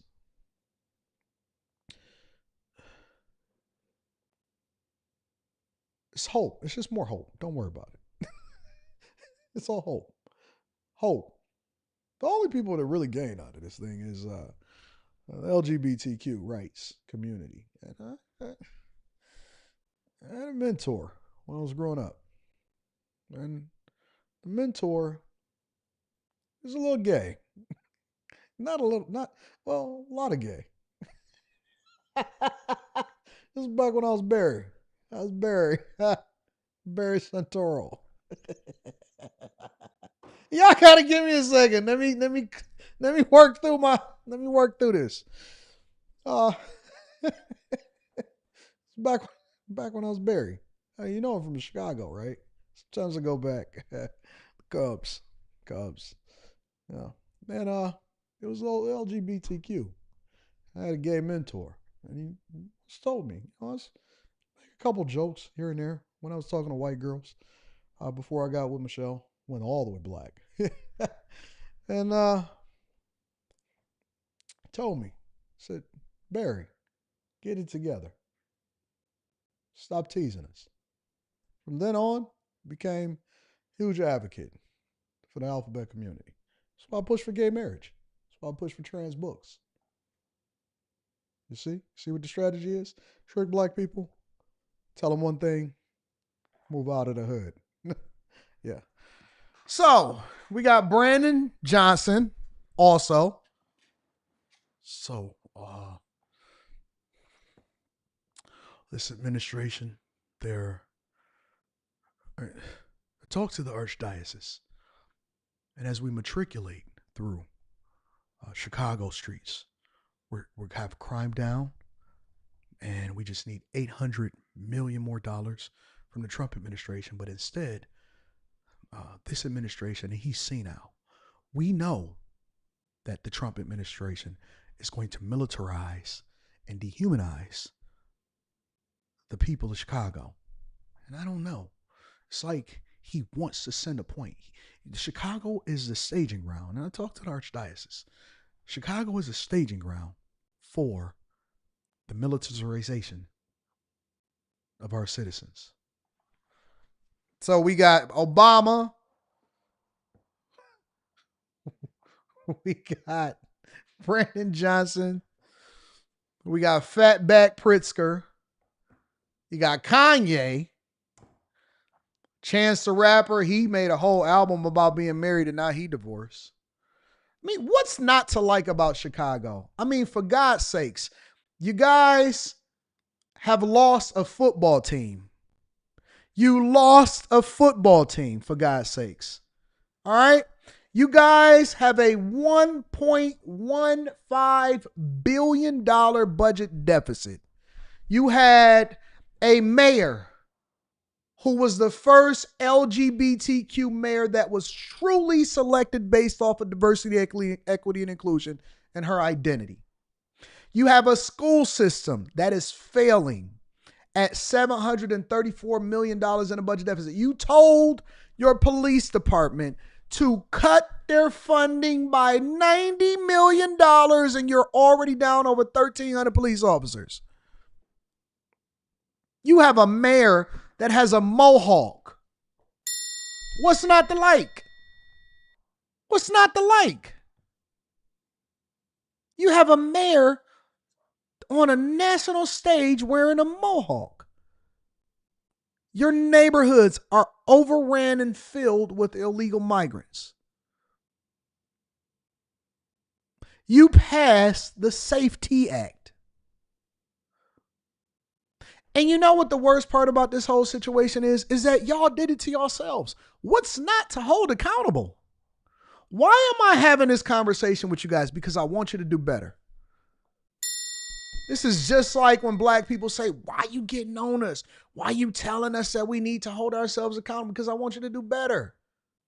I want you to do better. I don't want you out here being dusty for no reason. I don't want you to be dusty for no reason. We went through it over here. We went through it. Yes, we did. We went through it over here. Don't you want them to be better? Listen, your anger is misdirected. Your anger needs to be directed at leadership, and then it will be reflected in the way that y'all vote. But I seen y'all show up at a 16% voter turnout rate. Why aren't you holding the people that's in your community accountable? Why y'all sitting here holding me accountable for paying attention to what your mayor is doing to your citizens and your city? You know what he said? He said that he about to raise taxes. Have you seen the Magnificent Mile? They did smash and grabs. The very person that robbed the Louis Vuitton store in the smash and grab was a person that had just received a paycheck and did a photo op with J.B. Pritzker. Had just did a photo op because they're a part of the community. And then he killed somebody the next day. Killed a man that was on his way to his job at the hospital. Now, what am I saying here? I'm not saying that all cities don't have problems. Of course I'm not saying it. But what I am saying is that why would you be the poster child for what is about to be one of the big, if not the biggest bankruptcy in our lifetime for a major city? We got the crown right now, but your time is coming. Your time is coming. You cannot consecutively not even own your streets and have a $1 billion budget plus deficit while at the same time, y'all credit rating as a city. Bro, you know how poor you are? Let me tell you how poor this city is. It's all a facade. Chicago is a facade. We looking at Chicago of yesteryear. This is the Chicago of the gangster era. This is y'all trying to hold on to the 40s, 50s, 60s Chicago. 70, maybe throw a 70 in there. But y'all not the same no more. Y'all not the same no more. It ain't the same Chicago. This is a facade that y'all got going on. Y'all can pour as much green juice inside of your little Chicago river. You could do all of the little charades that you want to do. But let me tell you something. The real see through it. The real see through this. See, I don't look at the facade or the fact that you went and had a good time because y'all baseball team is in the playoffs. That don't mean nothing to me. We not focused on that. We focused on the numbers. The numbers tell us differently. We had a whole Super Bowl here in Detroit while we was about to file for bankruptcy. We just had a good old time. We said, you know what? Skip it. Let's have a whole Super Bowl while we are out here. Let's have a whole Super Bowl. We had a whole Super Bowl. We was partying, having a good time. We was about to have an emergency manager come in. That we never changed the pipes up there in Flint. Everybody in Michigan was just partying. We had Jennifer Grant home. You know what I'm saying? We was having a good time. She was running the whole state into the ground, and we was just partying the whole time. Get money. Get money. I seen it happen, and that's why I see it happening to y'all. Trump said it. Trump said, man, the way that they running that city over there, both the governor and the mayor need to be arrested for the things that they are about to do to their community and that they just completely robbing their community. Think about this like this. Listen. Before you get mad at me, because I only made like a couple $1 million off Chicago. But I had to work for my $1 million because I was doing content. Everything Chirac related went up on a Tuesday. Everything I made off Chicago, it was an honest grind. I had to actually create this content and say, look how trash this governor and this mayor is running this city. So I only made a couple million. One thing about me, though, I'll tell you this, because I'll show you the truth. The one thing about me, though, is that I only made a couple million off the content. Brandon Johnson gave like 800 million over to the migrants. Who got 800? Who the staffing? Y'all ain't asking who the staffing company is. Y'all always want to hold black people accountable. Y'all always want to talk to us. Yeah, I'm pocket watching. Is he really a millionaire? Is he really getting it? Is that million subscribers really real? Y'all want to sit here and criticize me? Go find the person, the people, the archdiocese who benefited and made $800 million. Ain't a face on the planet, face of the planet. You know what they doing? They're in Monaco. They're in Miami. A Florida-based company with an LLC over in Chicago was making millions and millions of dollars every single month, and y'all ain't got no smoke for them, but you want to come to me. Why? Because I'm on social media? Because I made a couple $1 million off of your little dumb city?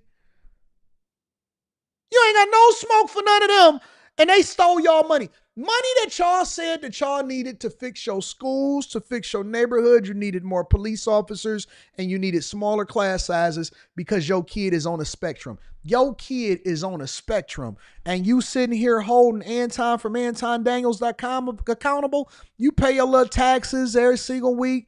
They stealing your properties over there in Chicago. That's called Crook County. Crook County, y'all little funky bandits over there are paying some of the highest taxes in the United States of America for your property taxes, and you have no representation. You got a mayor that wear a mohawk that used to be a fucking geography teacher running your city into the ground.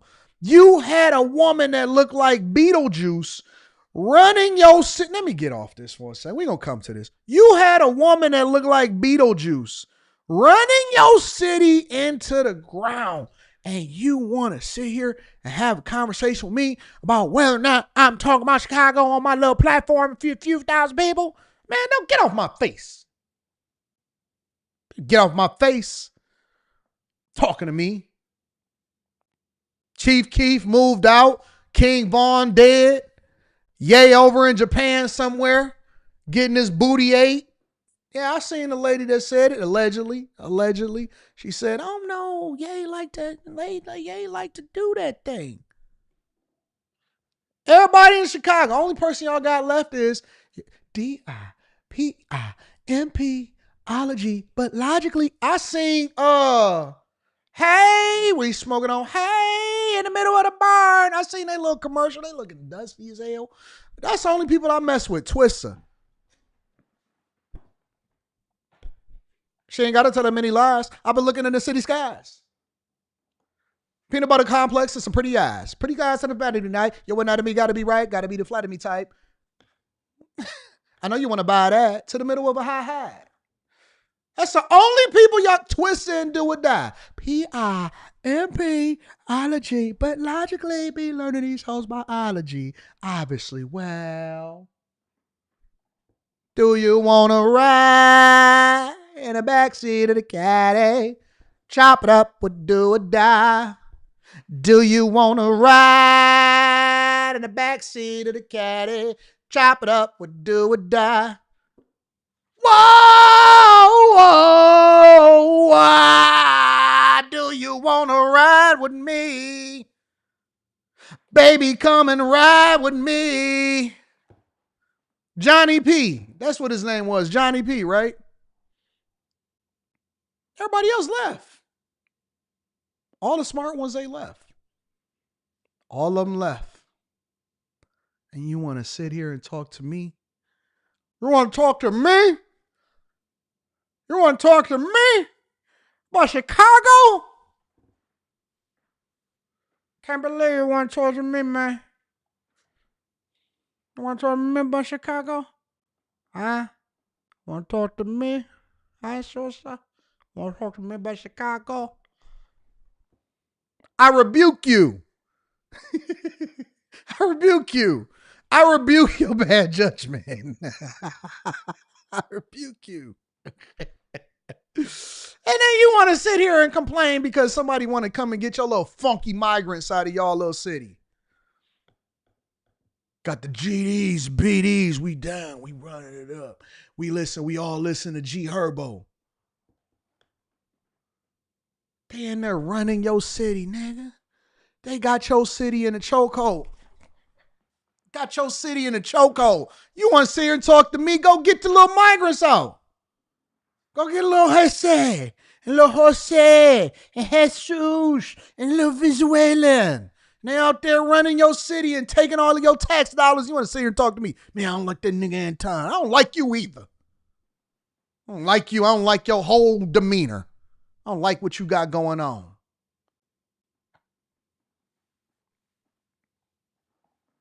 Sit here and talk to me. You want to talk to me? You want to talk to me? I talk to you back. Okay? Why don't I like Chicago? Why don't I like Chicago?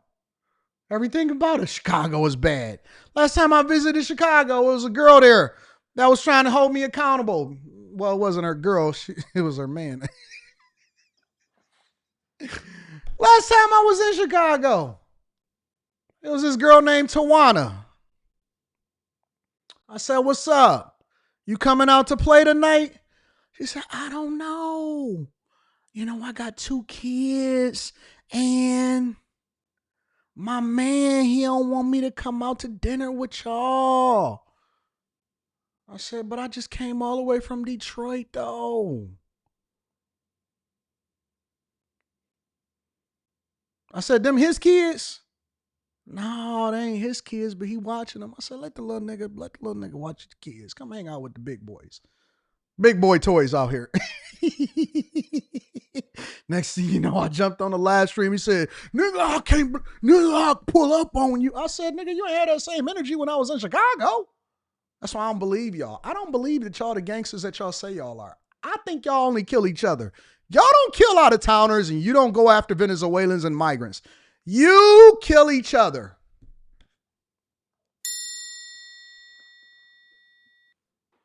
Y'all kill each other.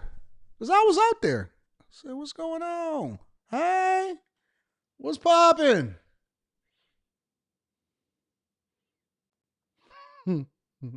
I know, I just had to get her back a little bit by telling a little bit of truth. Telling just a little bit of truth, because I seen her on the channel that she tried to start that died, and she said some wild stuff. So I never resolved myself from that. And I said, you know what, I'm going to get you back, but I'm going to wait.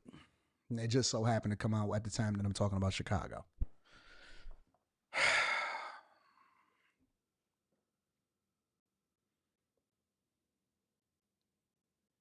Don't talk to me, man, about Chicago. Now, considering all that, we do have J.B. Pritzker, so we're going to bring him to the front of the congregation. And again, the Trump administration, they said, hey, man, they need to be arrested out there for the things that they doing to that city and how they running it into the ground.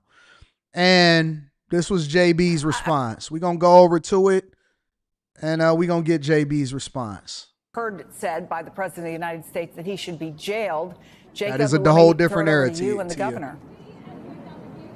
Chris, thank you so much. Governor J.B. Pritzker, thanks for joining us live on MSNBC. How are you, Jake? We're good to see you. It's good to see you as well. I'm burning it. I forgot to burn it yesterday, your car. I'm burning it today. I'm burning the list today.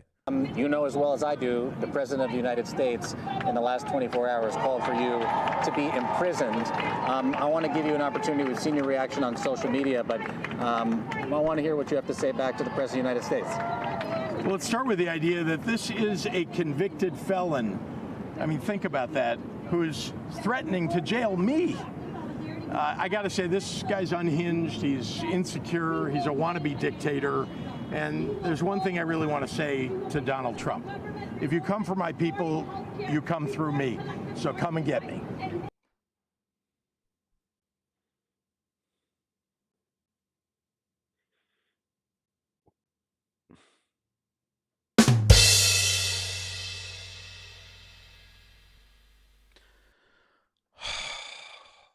Do you see why I hate y'all state now?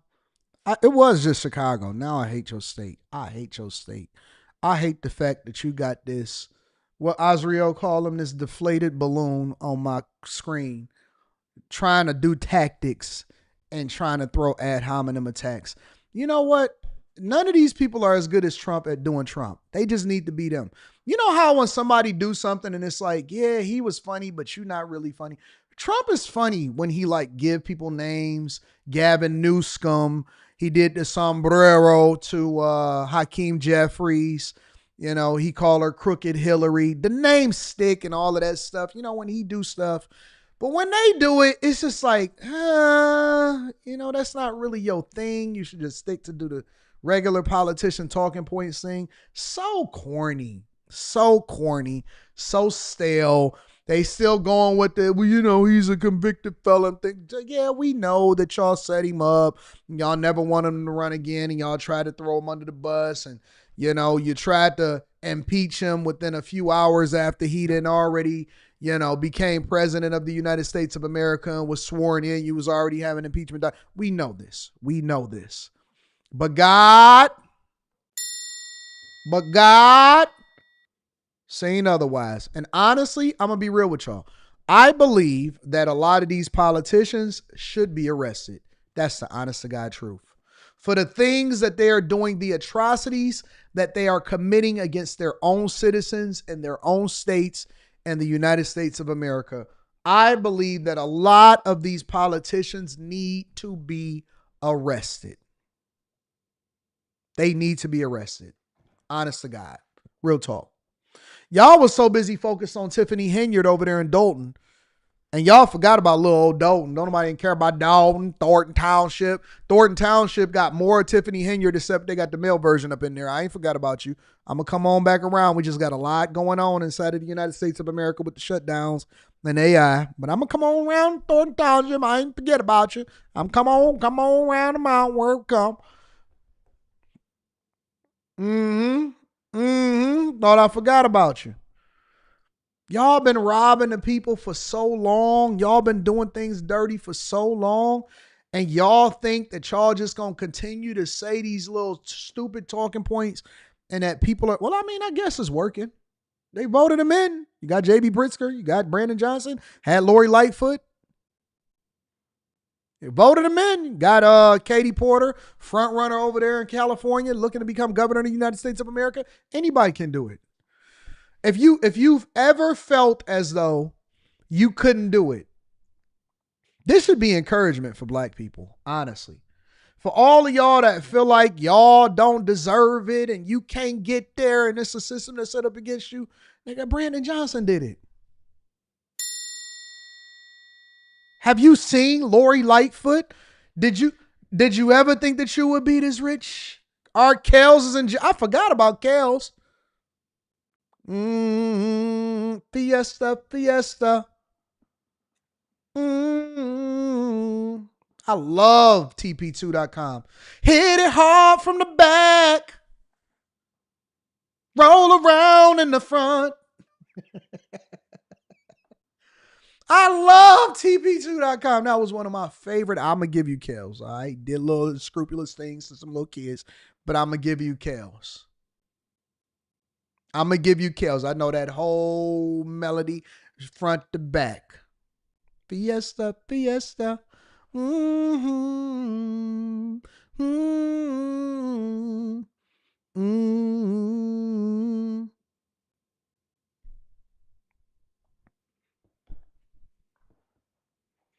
I'm Kels, Chocolate Factory, TP2.com, 12 Play, all of that.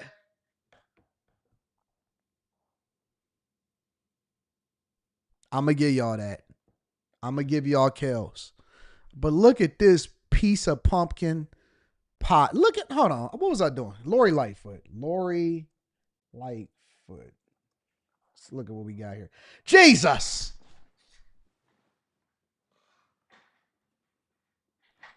Soon as I pulled up this thing, I nearly jumped out of my seat. Did y'all see the scene what the fuck popped up on my... Ah! What were y'all thinking? What were y'all thinking? Just tell me. Tell me, Chicago. Come on back to the front of the congregation. Don't ask no questions that you don't want no answers to. Come on. Yes, I did, William. Yes, I did. That's the honest to God truth. What were y'all thinking when they said, you know what? We're announcing that we have a new candidate that wants to be the mayor of Chicago, and they're going to guide us through COVID and the pandemic, and they're going to lead us into the 2020s. And they said, and we present to you, Lori Lightfoot. What were you think? What did you think? What did you think? What did you think? What did you think? Beetlejuice. What did you think? And then y'all gave her a job over there at Dalton, Illinois. You said, we want you to come in and audit Tiffany Hanyard. What were you thinking? Let's go to images. I just typed in Lori Lightfoot. Jesus. This is the face of Chicago right here. This is Chicago. When I think of when I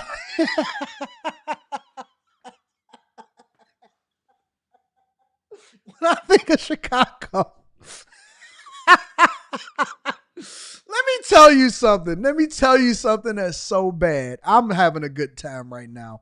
First day after crossing over 400,000 subscribers on the Millionaire Morning Show and after crossing over 1 million subscribers on the Anton Daniels channel. Make sure y'all tap into the Patreon. Link is in the description as well as pinned to the top of the chat. Let me tell you something. Men are supposed to be ugly. Some men are less uglier than others, and then there's the upper echelon of men. But we can get away with it because we have other things that we have to get. Money, success, fitness. Like, you can cover for that, right? Ain't no woman supposed to look like this. This is Toad. Have y'all ever seen Toad? Have y'all ever seen Toad? This is crazy. This is crazy. Ain't no, because you can't put no facial hair on it. You can't put no facial hair on it. Somebody said the facial oppression.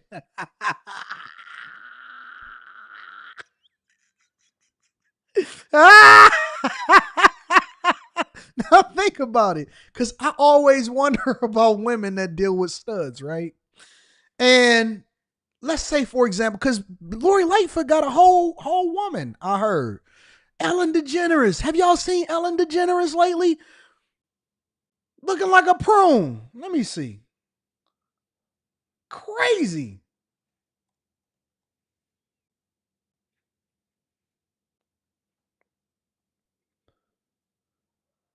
Now, the makeup did wonders for her. Still was a round face. But man, I seen Ellen DeGeneres looking like this the other day. I said, who that boy? When you would be hit as a man, you know you done. And y'all in Chicago, y'all went for it, bro. Y'all went for it. Y'all was like, hey, give me Lightfoot. Give me Lightfoot. Y'all don't have a regular person in sight in Chicago. Not a regular person in sight. And you ask why I hate Chicago right now. I don't hate the city. I hate what you have become. I hate that y'all took another great American city and you ruined it. What does that mean exactly, Governor? Do you believe that he would follow through or that he'll chicken out? He basically said the same thing to Governor Gavin Newsom when I was with him at the height of the raids in the Los Angeles area. Governor Gavin Newsom is walking free on the streets of California. You think that he'll chicken out, or would he ever arrest you? Well, you know the expression, Trump always chickens out taco. And I got to say, I can't do it, bro. I'm done. I'm done. I'm done with the tongue-in-cheek jokes, with the bad ad hominem attacks. I'm done, bro. I'm done. Y'all deserve this. Y'all deserve this. Y'all deserve. That's why y'all lost y'all football team. That's why y'all lost your football team. That's exactly why you lost your football team. Because of the way that y'all think. And so all I'm saying here right now in this particular instance is don't sit here and hold me accountable for the things that y'all have done to your own city. I don't want to hear it, bro. Trump, taco. These bad white men jokes. Get off my screen. Get off my screen. Magnificent Gaming says, imagine being the big bag winner so Trump can put her in her place. I can tell she never been put in her place at all. That's because she was abusive, allegedly. Amani says, the best Obama impressions bar none. Michelle. Zay Crypto says, what up, though? What is an archdiocese? That's what Brandon Johnson be saying when he be talking about the church and the community support for the church that had illegal migrants and was helping them buy houses. They call me Mr. Bibb says Chicago will be okay once it has a garage sale like Detroit did. It's going to be worse for y'all. It's going to be worse because y'all a bigger city. Because y'all got more people. It's going to be way worse for y'all. Me University says made $1 million on the subs, but one song can beat that. Facts. Shout out to Twister. I love Twister. Damn at the real life Lori Lightfoot emoji. More Than Mellow says, morning, Anton. Would you recommend moving to Grand Rapids? My job is going full remote, and after doing some research with ChatGPT, it was a recommendation. Why Grand Rapids? Where are you at right now? I like Grand Rapids. I think Grand Rapids have a dope beer scene. Detroit is better, but Grand Rapids was a great visit. I haven't visited since before the pandemic, but Grand Rapids is dope. What made you pick Grand Rapids though? Like, why Grand Rapids? Executive Suite Emily says Lori Lightfoot looks like the shrunken head guy on the couch on Beetlejuice. Yes, she do. Thanks for the shout out yesterday. I caught it on the replay. Did you get a chance to smoke the cigars? Of course. That's why I recommended you. I said, Executive Suite Emily, he the plug. A.R. Smitty says, Ellen out here looking like Hank Hill Daddy. Them demons catching up to her. Chris Cunningham says, you lost when you have to use an ad hominem attack. Facts. Carrington Love Jr. says, Anton, you do a great job at multicultural derangement jokes.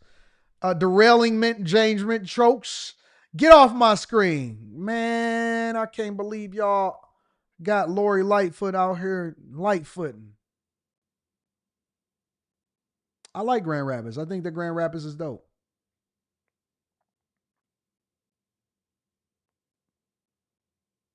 Let me see if he had responded. Why Grand Rapids? Somebody tell me why he said Grand Rapids. Why did he say Grand Rapids, y'all? Thank you, Dolores. I appreciate you.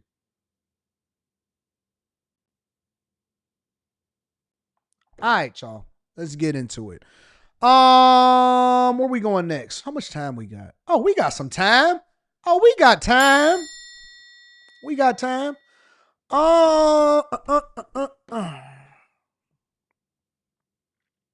It's so much to cover.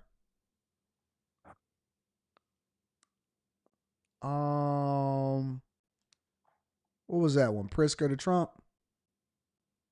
I got a little bit derailed in there too because I was talking negatively about Chicago, but y'all will get it. Let's go to, I want to go over into this Eric Trump versus Chris Cuomo conversation that was happening. Yeah, let's go into that. Oh my gosh, look at my nurses. Y'all. You know the nurses love Anton Daniels from AntonDaniels.com, right? V. Nicole says, I jumped in here real quick to show my friends some love. Congrats on the millie. And here come the next one. You add so much value and are truly a blessing. So to so many. Hashtag nurses love AD. Okay, now I got to get back to work. I'm always here, just not always in real time. Shout out to my girl V. Nicole. Shout out to the ladies. Ladies love AD. The nurses love AD. Ladies love AD and the nurses love AD. That's a fact, though. Shout out to all of y'all. Y'all are the greatest of all time. I'll continue to read throughout the show. Talk about how hard that market is right now. Well, okay, so we got 2 more things to cover. Okay, we got 2 more slots, but we got 3 more stories. So I'm trying to figure out which ones I want to go to.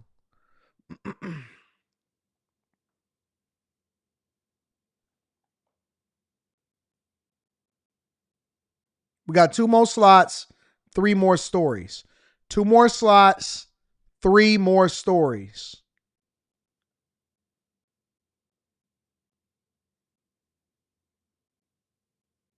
All right, I know what I'm going to rock with. Shout out to my nurse life. B. Nicole, if I get sick, you gonna come and take care of me? I love you more. All right, y'all, let's get into it. I got a good show lined up for y'all tonight on After Hours. I'm changing it to Room 9 tonight, though, so I'm just letting y'all know ahead of time. All right, y'all, let's get into it. So we're going to get into this conversation. And this was a conversation that Chris Cuomo was having with Eric Trump. Now, I had never really listened to Eric Trump before, like at length. You got me, boo? You got me, boo? All right.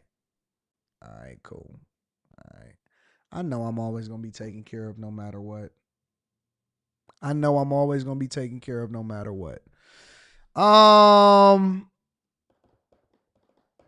Chris Cuomo, right? He gets on with Eric Trump and they have a conversation. Let me frame this conversation for you guys. They have a conversation about retaliation. And so Chris's position was, you guys shouldn't be retaliating against FBI director, Biden, whomever. And Eric Trump had a response to this, which I don't believe that they're retaliating, but he had a response to it. This is when the impeachment of Donald Trump began. They impeached my father. Listen, you were crucified as a family. This is where we'll agree. You were crucified as a family just as we were crucified as a family. I don't like it. You know why I don't like it? Because the audio is too low. So we're going to switch this up. We're going to go to the money. I don't like it when the audio is messed up. News Nation, fix y'all audio on y'all videos, bro. I'm getting out of there. Now, we spinning the block and we about to talk about AI. And the reason that we about to talk about AI, because first I'm going to talk about AI, and then I'm going to talk about real estate, specifically foreclosures, all right? So they made my decision for me. The reason that we want to talk about AI is because it's been a lot happening, and I know that I got a live stream that's coming up. It may be some combination of AI and Stock Club. So I'm giving y'all a little bit of a preview of what's happening inside of the Patreon. We did Block Club, that was lit. We did Stock Club before that, that was lit. We did content creation before that, that was lit. So if y'all not a part of the Patreon, link is in the description as well as pinned to the top of the chat. But it's been a lot of things happening. NVIDIA has been investing in OpenAI. They have been giving away stock, percentages of the company. They've also been investing in XAI, which is the company owned by Elon Musk, at a valuation, I believe, of well over $20 billion. So there's a lot happening, all right? So I want to try to condense it down to you, for you, and let you know what I think is going to happen long-term in the industry, and this is what's happening. NVIDIA CEO Jensen Huang joining Squawk Box this morning, talking up all the investments he's been making lately in AI startups and saying he's looking for even more. For today's Tech Check, Christina Partsinevelos is taking a look at NVIDIA as the new AI bank, not just the center of the innovation action with chips. Yeah, I'm going to explain the bank analogy, but NVIDIA may be the most valuable company in the world, but it's also, to your point, becoming the AI industry's preferred lender. So Bloomberg reported the company plans to invest $2 billion in Elon Musk's XAI as part of a $20 billion funding round. Under the deal, about $12.5 billion will be raised as debt through a special purpose vehicle that buys NVIDIA chips, which XAI then rents out for 5 years. NVIDIA CEO Jensen Huang told CNBC this morning about the importance of investing in the entire ecosystem of AI. Listen in. the only regret I have about XAI, we're an investor already. The only regret I have is I didn't give him more money. Do y'all hear what this guy is saying? Do y'all hear what this guy is saying? Listen, bro, when you get to a certain level and you add that much value, the best thing that Elon Musk did, in my opinion, in which we know that he's invested in OpenAI. OpenAI is who, when y'all have, all right, so let me break this down because I got a lot of thoughts that's going through my head right now. I talk about on the Patreon where we should be investing our money, as well as how you can leverage certain technologies in order to make your life easier and get to a bag, right? I give y'all examples. I show y'all how I'm using it. I do a compare and contrast of different platforms, and then we have conversations from an investment perspective, okay? But here's the thing. It's funny to me how people were more focused on, I'm going to protest Tesla. It doesn't even matter. Elon Musk, I don't even think he cares about money. He cares about taking over the world. XAI is going to be in every single product that you can think of, including the Tesla robot and including the Tesla vehicles. Elon Musk is a technology. Himself, he is a technology. His company is a technology company. They're basically making software that integrates in every single thing that you do. So whether you are Apple and Apple is making a massive investment, OpenAI, Google, Microsoft, Gemini, whatever it is, it's all booming. And the conversations that's being had as if it's a bubble. You a fool if you think that it's a bubble. You're a fool if you think that this AI is a bubble. I was listening to different analysts and I was listening to different people. We can't live without it. It's already here. It's already integrated into our devices. It's already a part of the way that our children study. It's already a part of the way in which people are leveraging it for content creation. People that are using AI on a daily basis, including myself, people that are using it in corporate America, they will never let it go. They're already a part of the ecosystem. Ain't no way in hell that any of this stuff is going away. Not even a little bit. Not even a little bit. Not even minor. This ain't no bubble. This is life. AI will become a part of our lives. It just is. And when I say a part of our lives, we will live with it. It'll probably kill us. Hopefully after I'm dead and after my daughter is gone. So in 100, 200 years, it's probably going to turn against us and kill us. It's already sentient. It's already woke. People already have relationships with it. People are using it as their therapist. It will affect every single job that you can possibly think of in a positive or a negative way. There are people in the chat that will tell you right now that they are hooked. And you know what, Treese? You know what the interesting thing is about that? Is that you will either embrace it or you will get left behind. You will either embrace it or you will get left behind. The smart people are invested in it because it just becomes a part of your portfolio. It should be a part of your portfolio. Everybody should have everybody should have. I'm not going to say that. We're going to save that. I'm going to tell you the three that everybody has to have inside of the Patreon on the next Stock Club, on the next live stream that we got.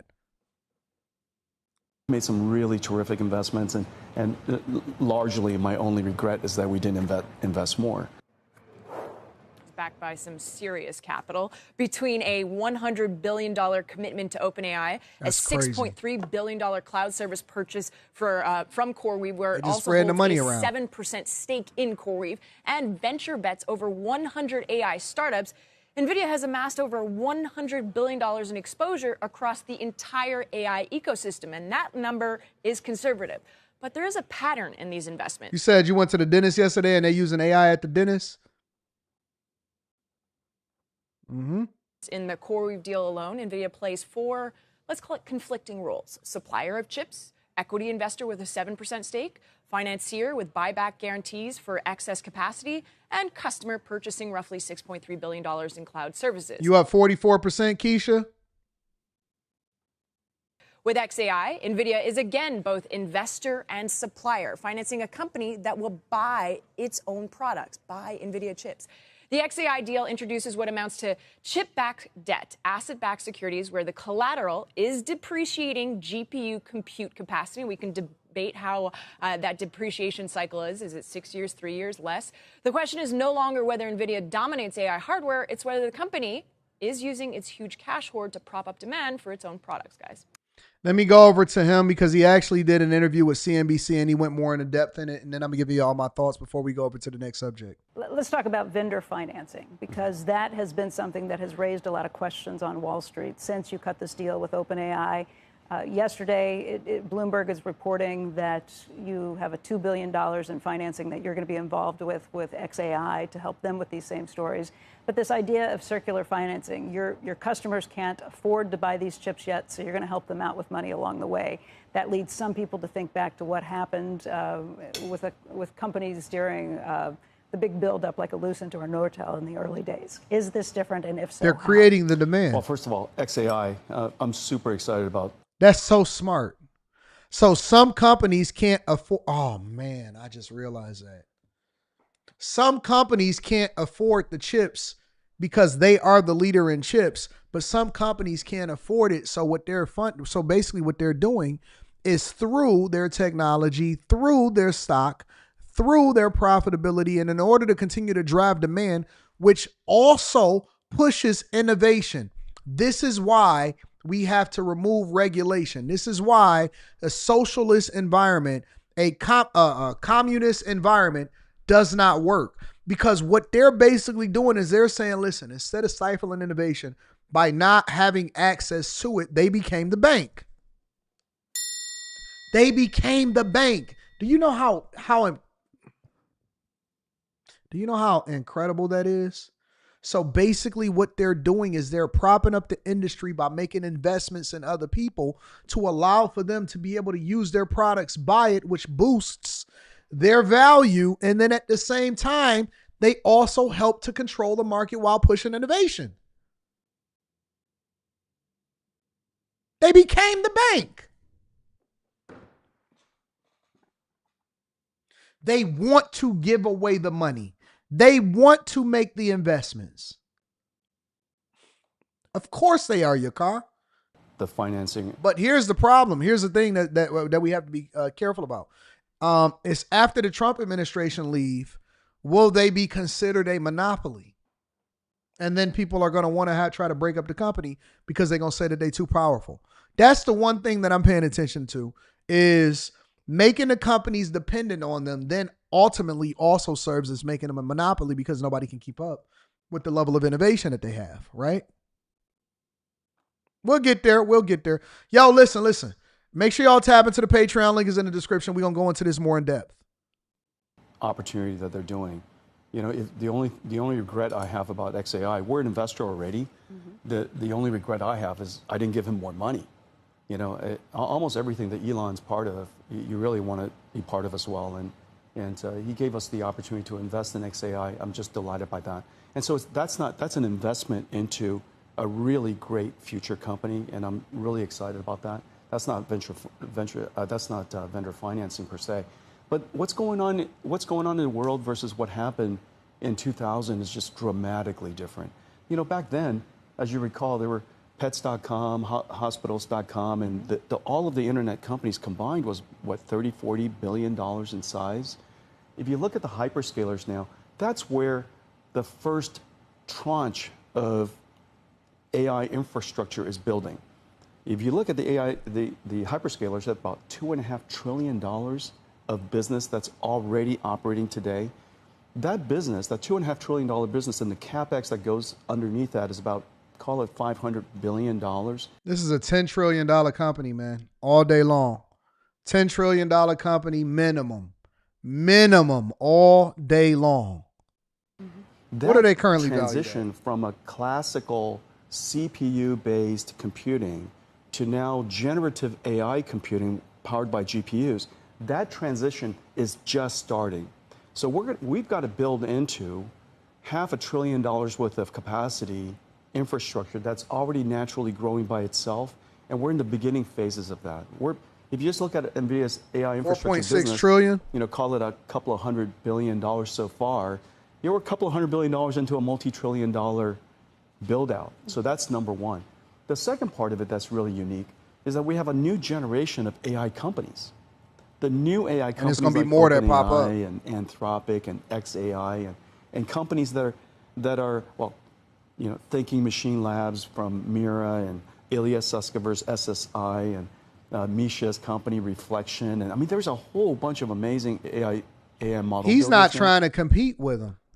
That's the beautiful thing about the CEO of NVIDIA. He's not trying to compete with them. He wants to be partners with them. Man, I wish we could do that same thing within our communities. I wish we could do that same thing in our communities, but that's not how it go. I wish I can invest in other people's platforms and be like, hey, fam, let me show you how it is that I can leverage my platform in order to get you more visibility and also give you the game on how you could be more successful. But I can't, because it's too much hate. It's too much backbite. And they giving you the blueprint, not only from a life perspective, but also from a technological perspective. They're creating the industry, then they're controlling the industry by becoming a bank and then partnering with other people and helping them to become more successful, which ultimately helps them become more successful. This generation of AI model builders, what's happened in the last several months, a transition happened that is really, really important. For the last several years, they've been generating tokens, these AI tokens, basically at a loss. And the reason for that is because the early AI models they were super interesting, really captivated a lot of attention. And so they let you buy tokens. They weren't useful enough to pay for it. Yep. The last several But now months, what they've been doing is they've been going to a subscription-based model. So they've moved away from purchasing tokens to OpenAI was one of the first ones that started doing a tokenized base. First, they integrated you and got you hooked by allowing for you to use the product. Then they allowed for you to upgrade and become a part of the ecosystem by leveraging tokens. Now, everybody is moving to a subscription-based model, which is similar to what Apple is doing. And Apple kind of innovated that in Microsoft also. It's been very clear that the new technology is now reasoning. It's doing research. Before it answers a question, it goes on the web and studies other PDFs and websites. It can now use tools, generate information for you. It's going to be a lot of copyright. Creates responses that are lawsuits. really useful. I use it every day, to the point where now the tokens are profitable. The question, though, is who is going to continue to pay for that build out? Is it the big companies like a Procter & Gamble? Is it consumers who are going to do this? I mean, my doctor showed me the AI that he's using, and it's incredibly helpful, but there's still a question about whether he's going to pay for it or the company he works for is going to pay for it. Well, hopefully both. I think there's the consumer He said hopefully both. part of it. A lot of OpenAI customers are consumers, and they're paying for it. But the thing that's really cool is that the enterprise AI build out that's happening now, my favorite enterprise AI service is Cursor. Cursor is an AI coder. And every one of our engineers, 100%, is now assisted by AI coders. And this is crazy, bro. In order for you to be an effective engineer, you're going to have to not only learn the technology on your own so you can have a foundation, but you'll also have to be assisted by and basically become an AI coder. I'm glad I came up at the time that I came up. I'm glad I came up at the time I came up. Make sure y'all hit a like for the algorithm. Sheesh, that's crazy. Hit a like for the algorithm, subscribe to the channel, and turn on your notifications. That's wild, bro. It's absolutely wild. I'm going to read the super chats in a second. I'm going to cover those shortly.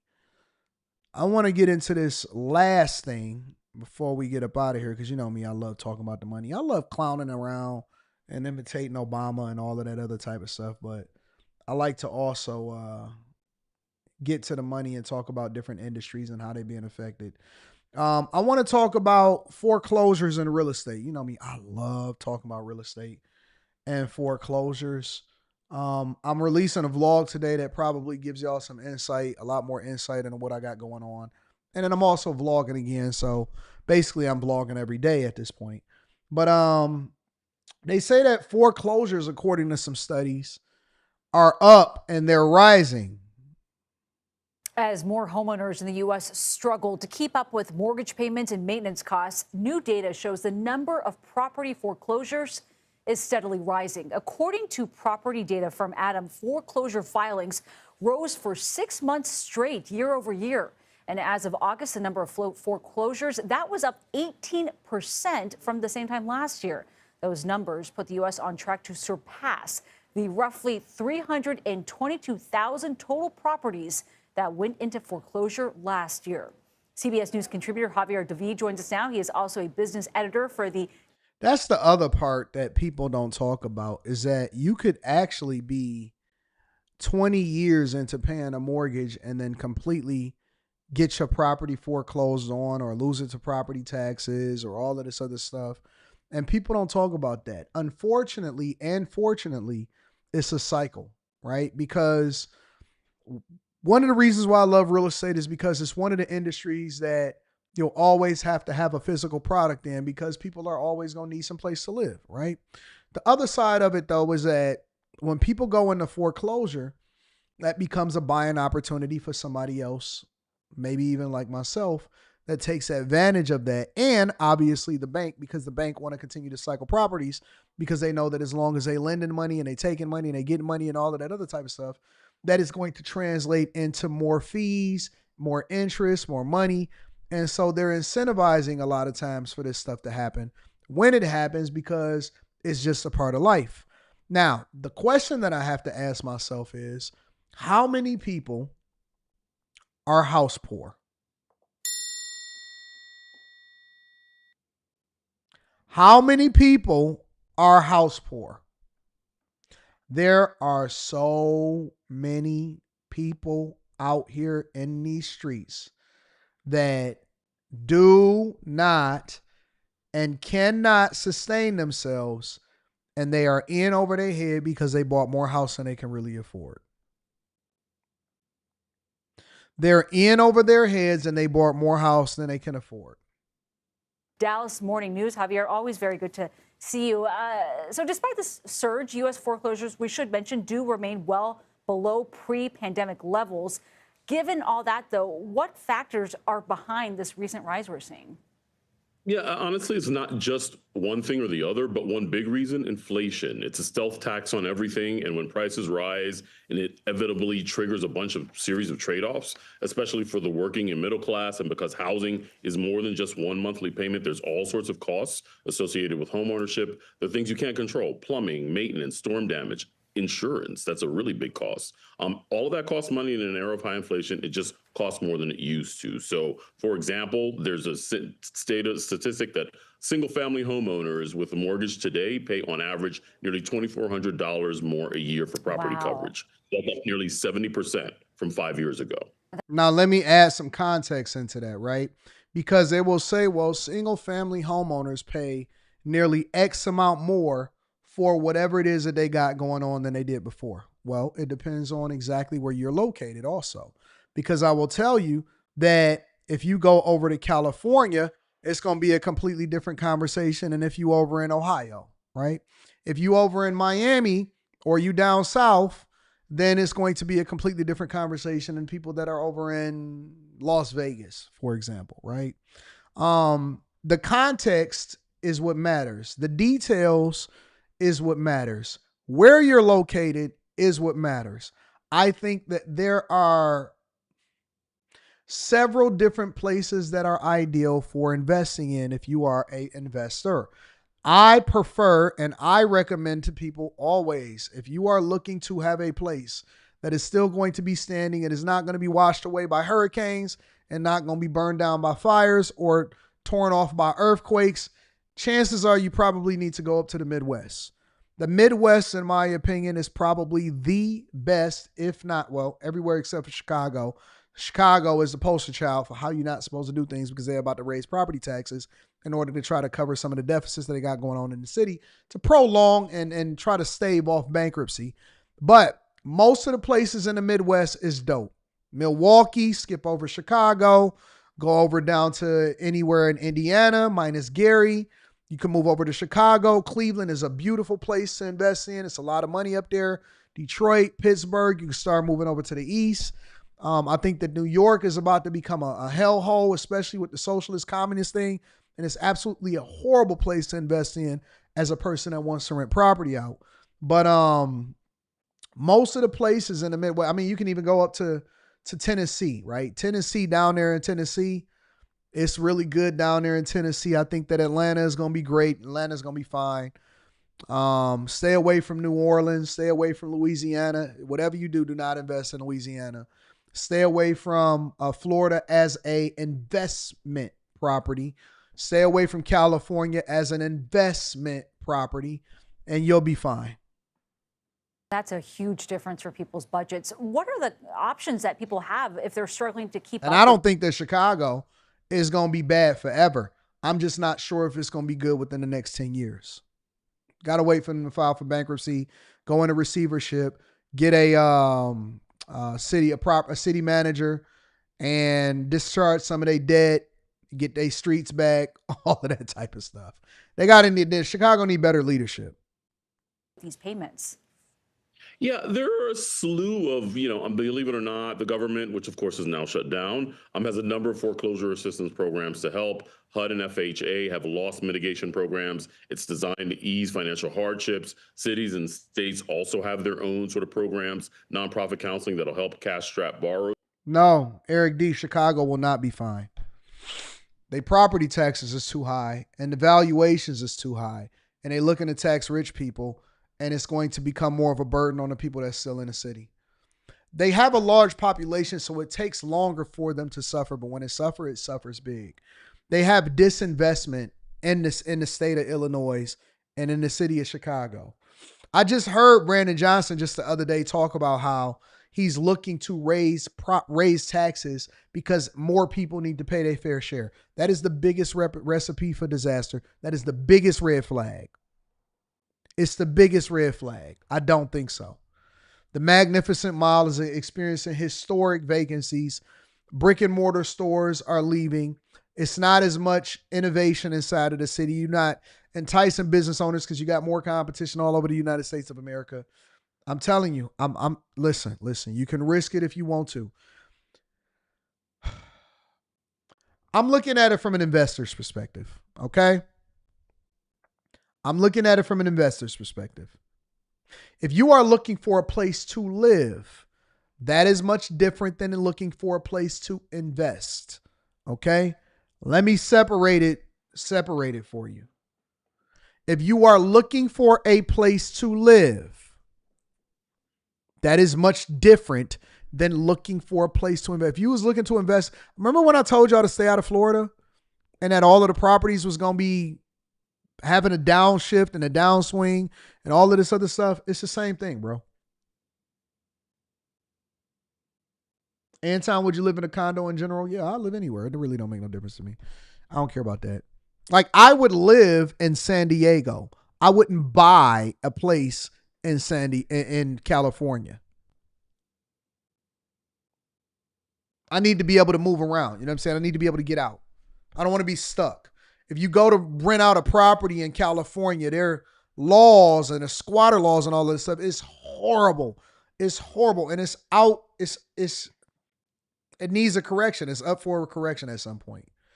Investing in something is much different than living there. Is it okay if you to live in Chicago? It's okay for you to live anywhere. I think it's fine to live in Miami. I think it's fine to live in New York. I think it's fine to live in, and as long as it's, when you start getting to a certain amount of money, you don't want that as your primary residence, so you want to be careful with that. I think it's cool to be a snowbird, staying in certain parts of California, but if you're looking to invest in a specific area when it comes to real estate, all of those places are red flags. And you know that just by looking at the insurance companies. The insurance companies is like, we're going to pull out of here.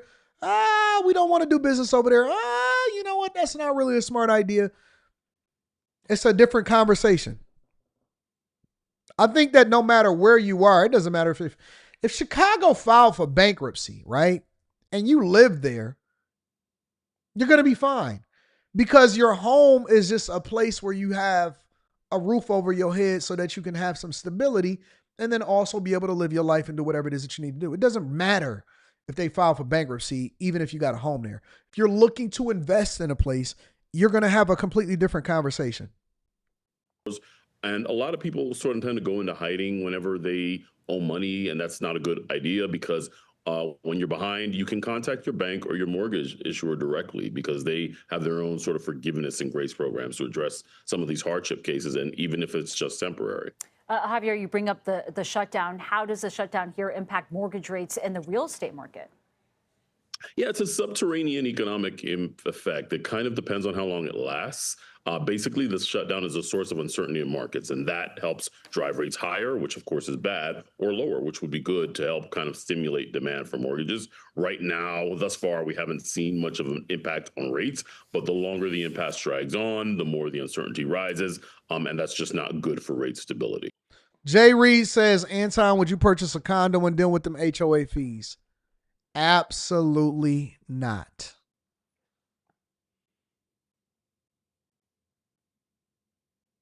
Absolutely not. No way, no how. Especially in a condo, never. Never, ever. I've seen so many people get liens placed on their houses. Heck no, it's another fee. It's like sometimes it's even paying a second mortgage depending on how the HOA fee is. Nope, I don't believe in that. I believe in just having the property outright and minimizing the additional costs that come along with it. Absolutely not. Absolutely not. Never. No. But that's just me personally. Some people don't mind it. I see a lot of people get in trouble as a result of it. Nope. Nope. I would never pay HOAs. I only have one of all of the things that I have. I refuse to do. I only have one property that got an HOA fee. Jay Mill says, congrats on the mill. Are you buying off market houses in Detroit? Are you buying off market houses in Detroit? I'm thinking about setting up some marketing out there, direct to seller, and want to get your criteria. All of the properties that I've been buying in Michigan has been in Metro Detroit. So it's been in all of the surrounding areas. Although I will tell you that I was out and about and I wound up getting into a conversation and negotiating. I think her name was Natasha. She was a white girl. And I was looking at some properties in Detroit. The problem is that, well, I ain't gonna go into that because I've been looking at them. I was literally in the city yesterday. Looking at land for sale. So it's starting to get pricey in the city though, in certain areas. If you're in the areas that's the most desired, anywhere downtown, midtown, Corktown, all of that stuff, it's going crazy. It's going crazy. I seen a property that 10 years ago, it's 2025, 13 years ago, you probably could have got that property for less than $80,000, $70,000. You know how much that property sold for? In the city, $650,000.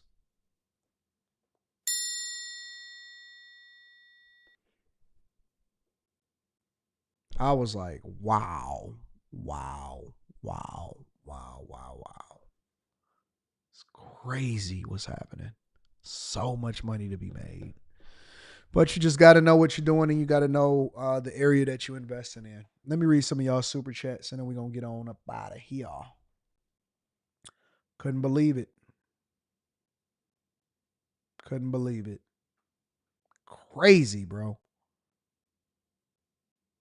Yes, it was that much of a growth. Executive Suite Emily says 1 million reasons to be inspired. Keep pushing. Shout out to you. Yeah. Gabriel. This is not a super chat, but I seen this in the chat and I want to address this. Gabriel says, need to buy land in Louisiana. Land is cheap down here. You see what 50 Cent is doing in Shreveport. Don't do it. Stop following what celebrities are doing, man. Listen, bro. Listen, man. I don't know how many times I got to tell y'all, stop. Okay, Aaliyah, finally. Stop following celebrities, bro. Don't do it. That does not mean you're making an informed decision just because they got a movie studio over in Shreveport. No, don't do it. Don't do it.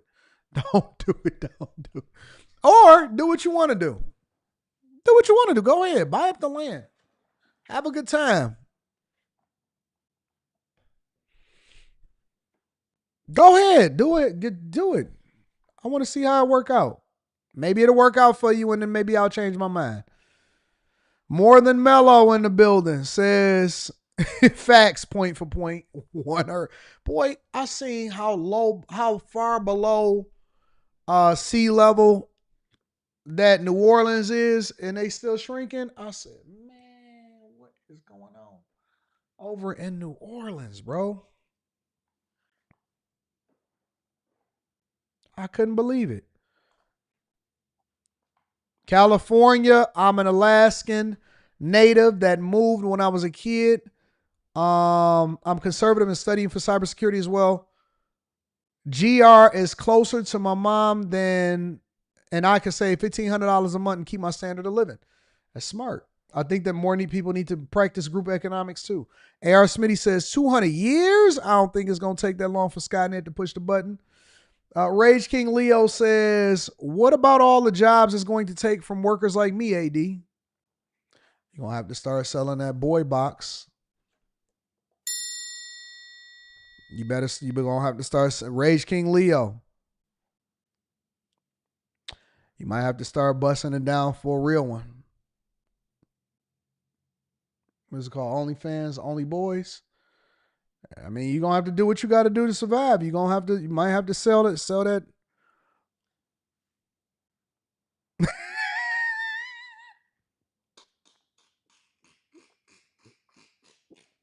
Yeah. Don't ask me. I don't have no solution for you. You're going to have to adapt to the times, bro. You're going to have to adapt to the times.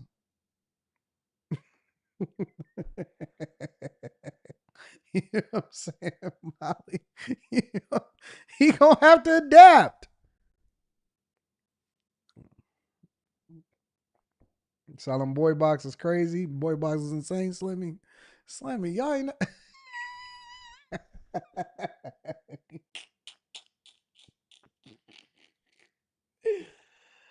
Oh man. Have you read Kamala's book excerpt noting her loss of male voters to Myron and Andrew? To Myron Gaines? Did she really?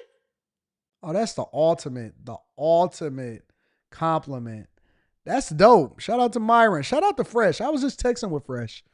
Me and Fresh was just talking. Literally today, we was just talking. Shout out to Fresh. Fresh don't get the props that he deserve. AD, what do you think of an NVIDIA call option? I think that you should just be investing in NVIDIA for the next 10 to 15 years, bro. Offensive TikToker says, what's your thoughts on Texas for investing? I think that Texas is fine. Depends on where you invest. Texas is fine. Stay near a city. You'll be fine. Dallas, Houston, all of that. Love Curly here says, I love my home, Texas. It's the HOA I don't like.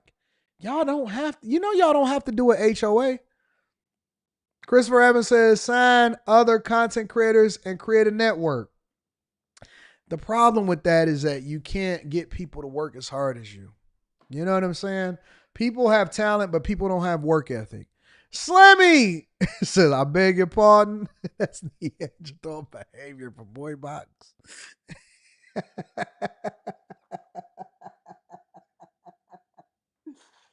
Oh, I bet you. Listen, you keep saying that it's crazy. I bet y'all see more guys selling bussy. Bro, look. There is a. I'm gonna talk about this. We're gonna bring this up. Let me make sure I put it in my notes, because I meant to add this to my notes, because I'm going to lean on my girl Molly to take us through this. You'd be surprised, bro. It's still over, after almost 3 hours, it's still over 2,000 people watching me right now on YouTube, right?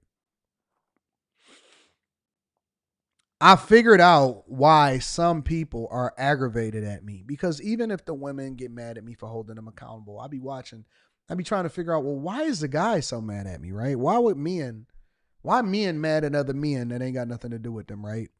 And it's a lot of DL men. There's more DL men, down low men than ever before, bro. And they thugs. They not the feminine ones. They not the ones that just got buns in their hair. They not none of them. They thugs. They got golds in their mouth, gold all on my rings, golds all on my chains. There's more guys that's chasing that boy box than you'll ever believe. I'm telling you.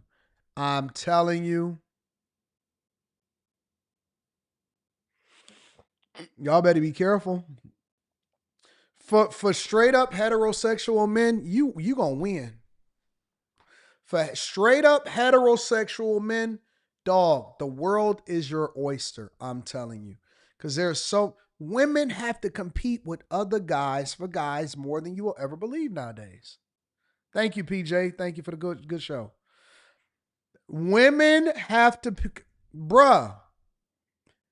For every heterosexual man, it will be at least 5 to 6 women that's available for you. Women gotta compete with other men for men. It's crazy, bro. It's crazy out here. We're going to talk about it tonight on After Hours. Make sure y'all subscribe. I'm changing the name to Room 9 today, so we'll get there. Janice.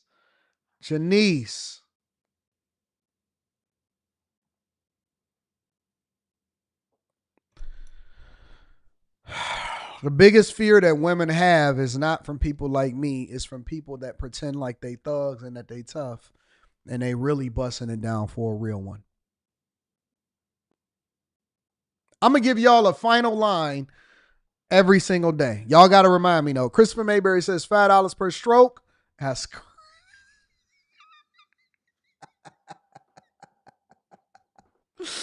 crazy. A.R. Smitty says his boy box epidemic out here. Listen, bro. Listen. This is my final line for the day. Every day I'm going to give y'all a final line. All right. A woman's biggest fear in modern times today. It used to be racism. It used to be sexism. It used to be getting beat on by the man that was in the house with him. It's not their biggest fear no more. A woman's biggest fear is getting with a man that fits the criteria, checks all the boxes, love bombs you, and then bring you that monster. I love y'all. I appreciate y'all. Make sure y'all tap into the Patreon. Link is in the description. Teach Henley, 40% off your first order, 20% off for life. Till tonight, After Hours, and we back at it tomorrow morning. This Friday, and you know we get unhinged on a Friday. I love y'all. I appreciate y'all. I'll let y'all later. Peace.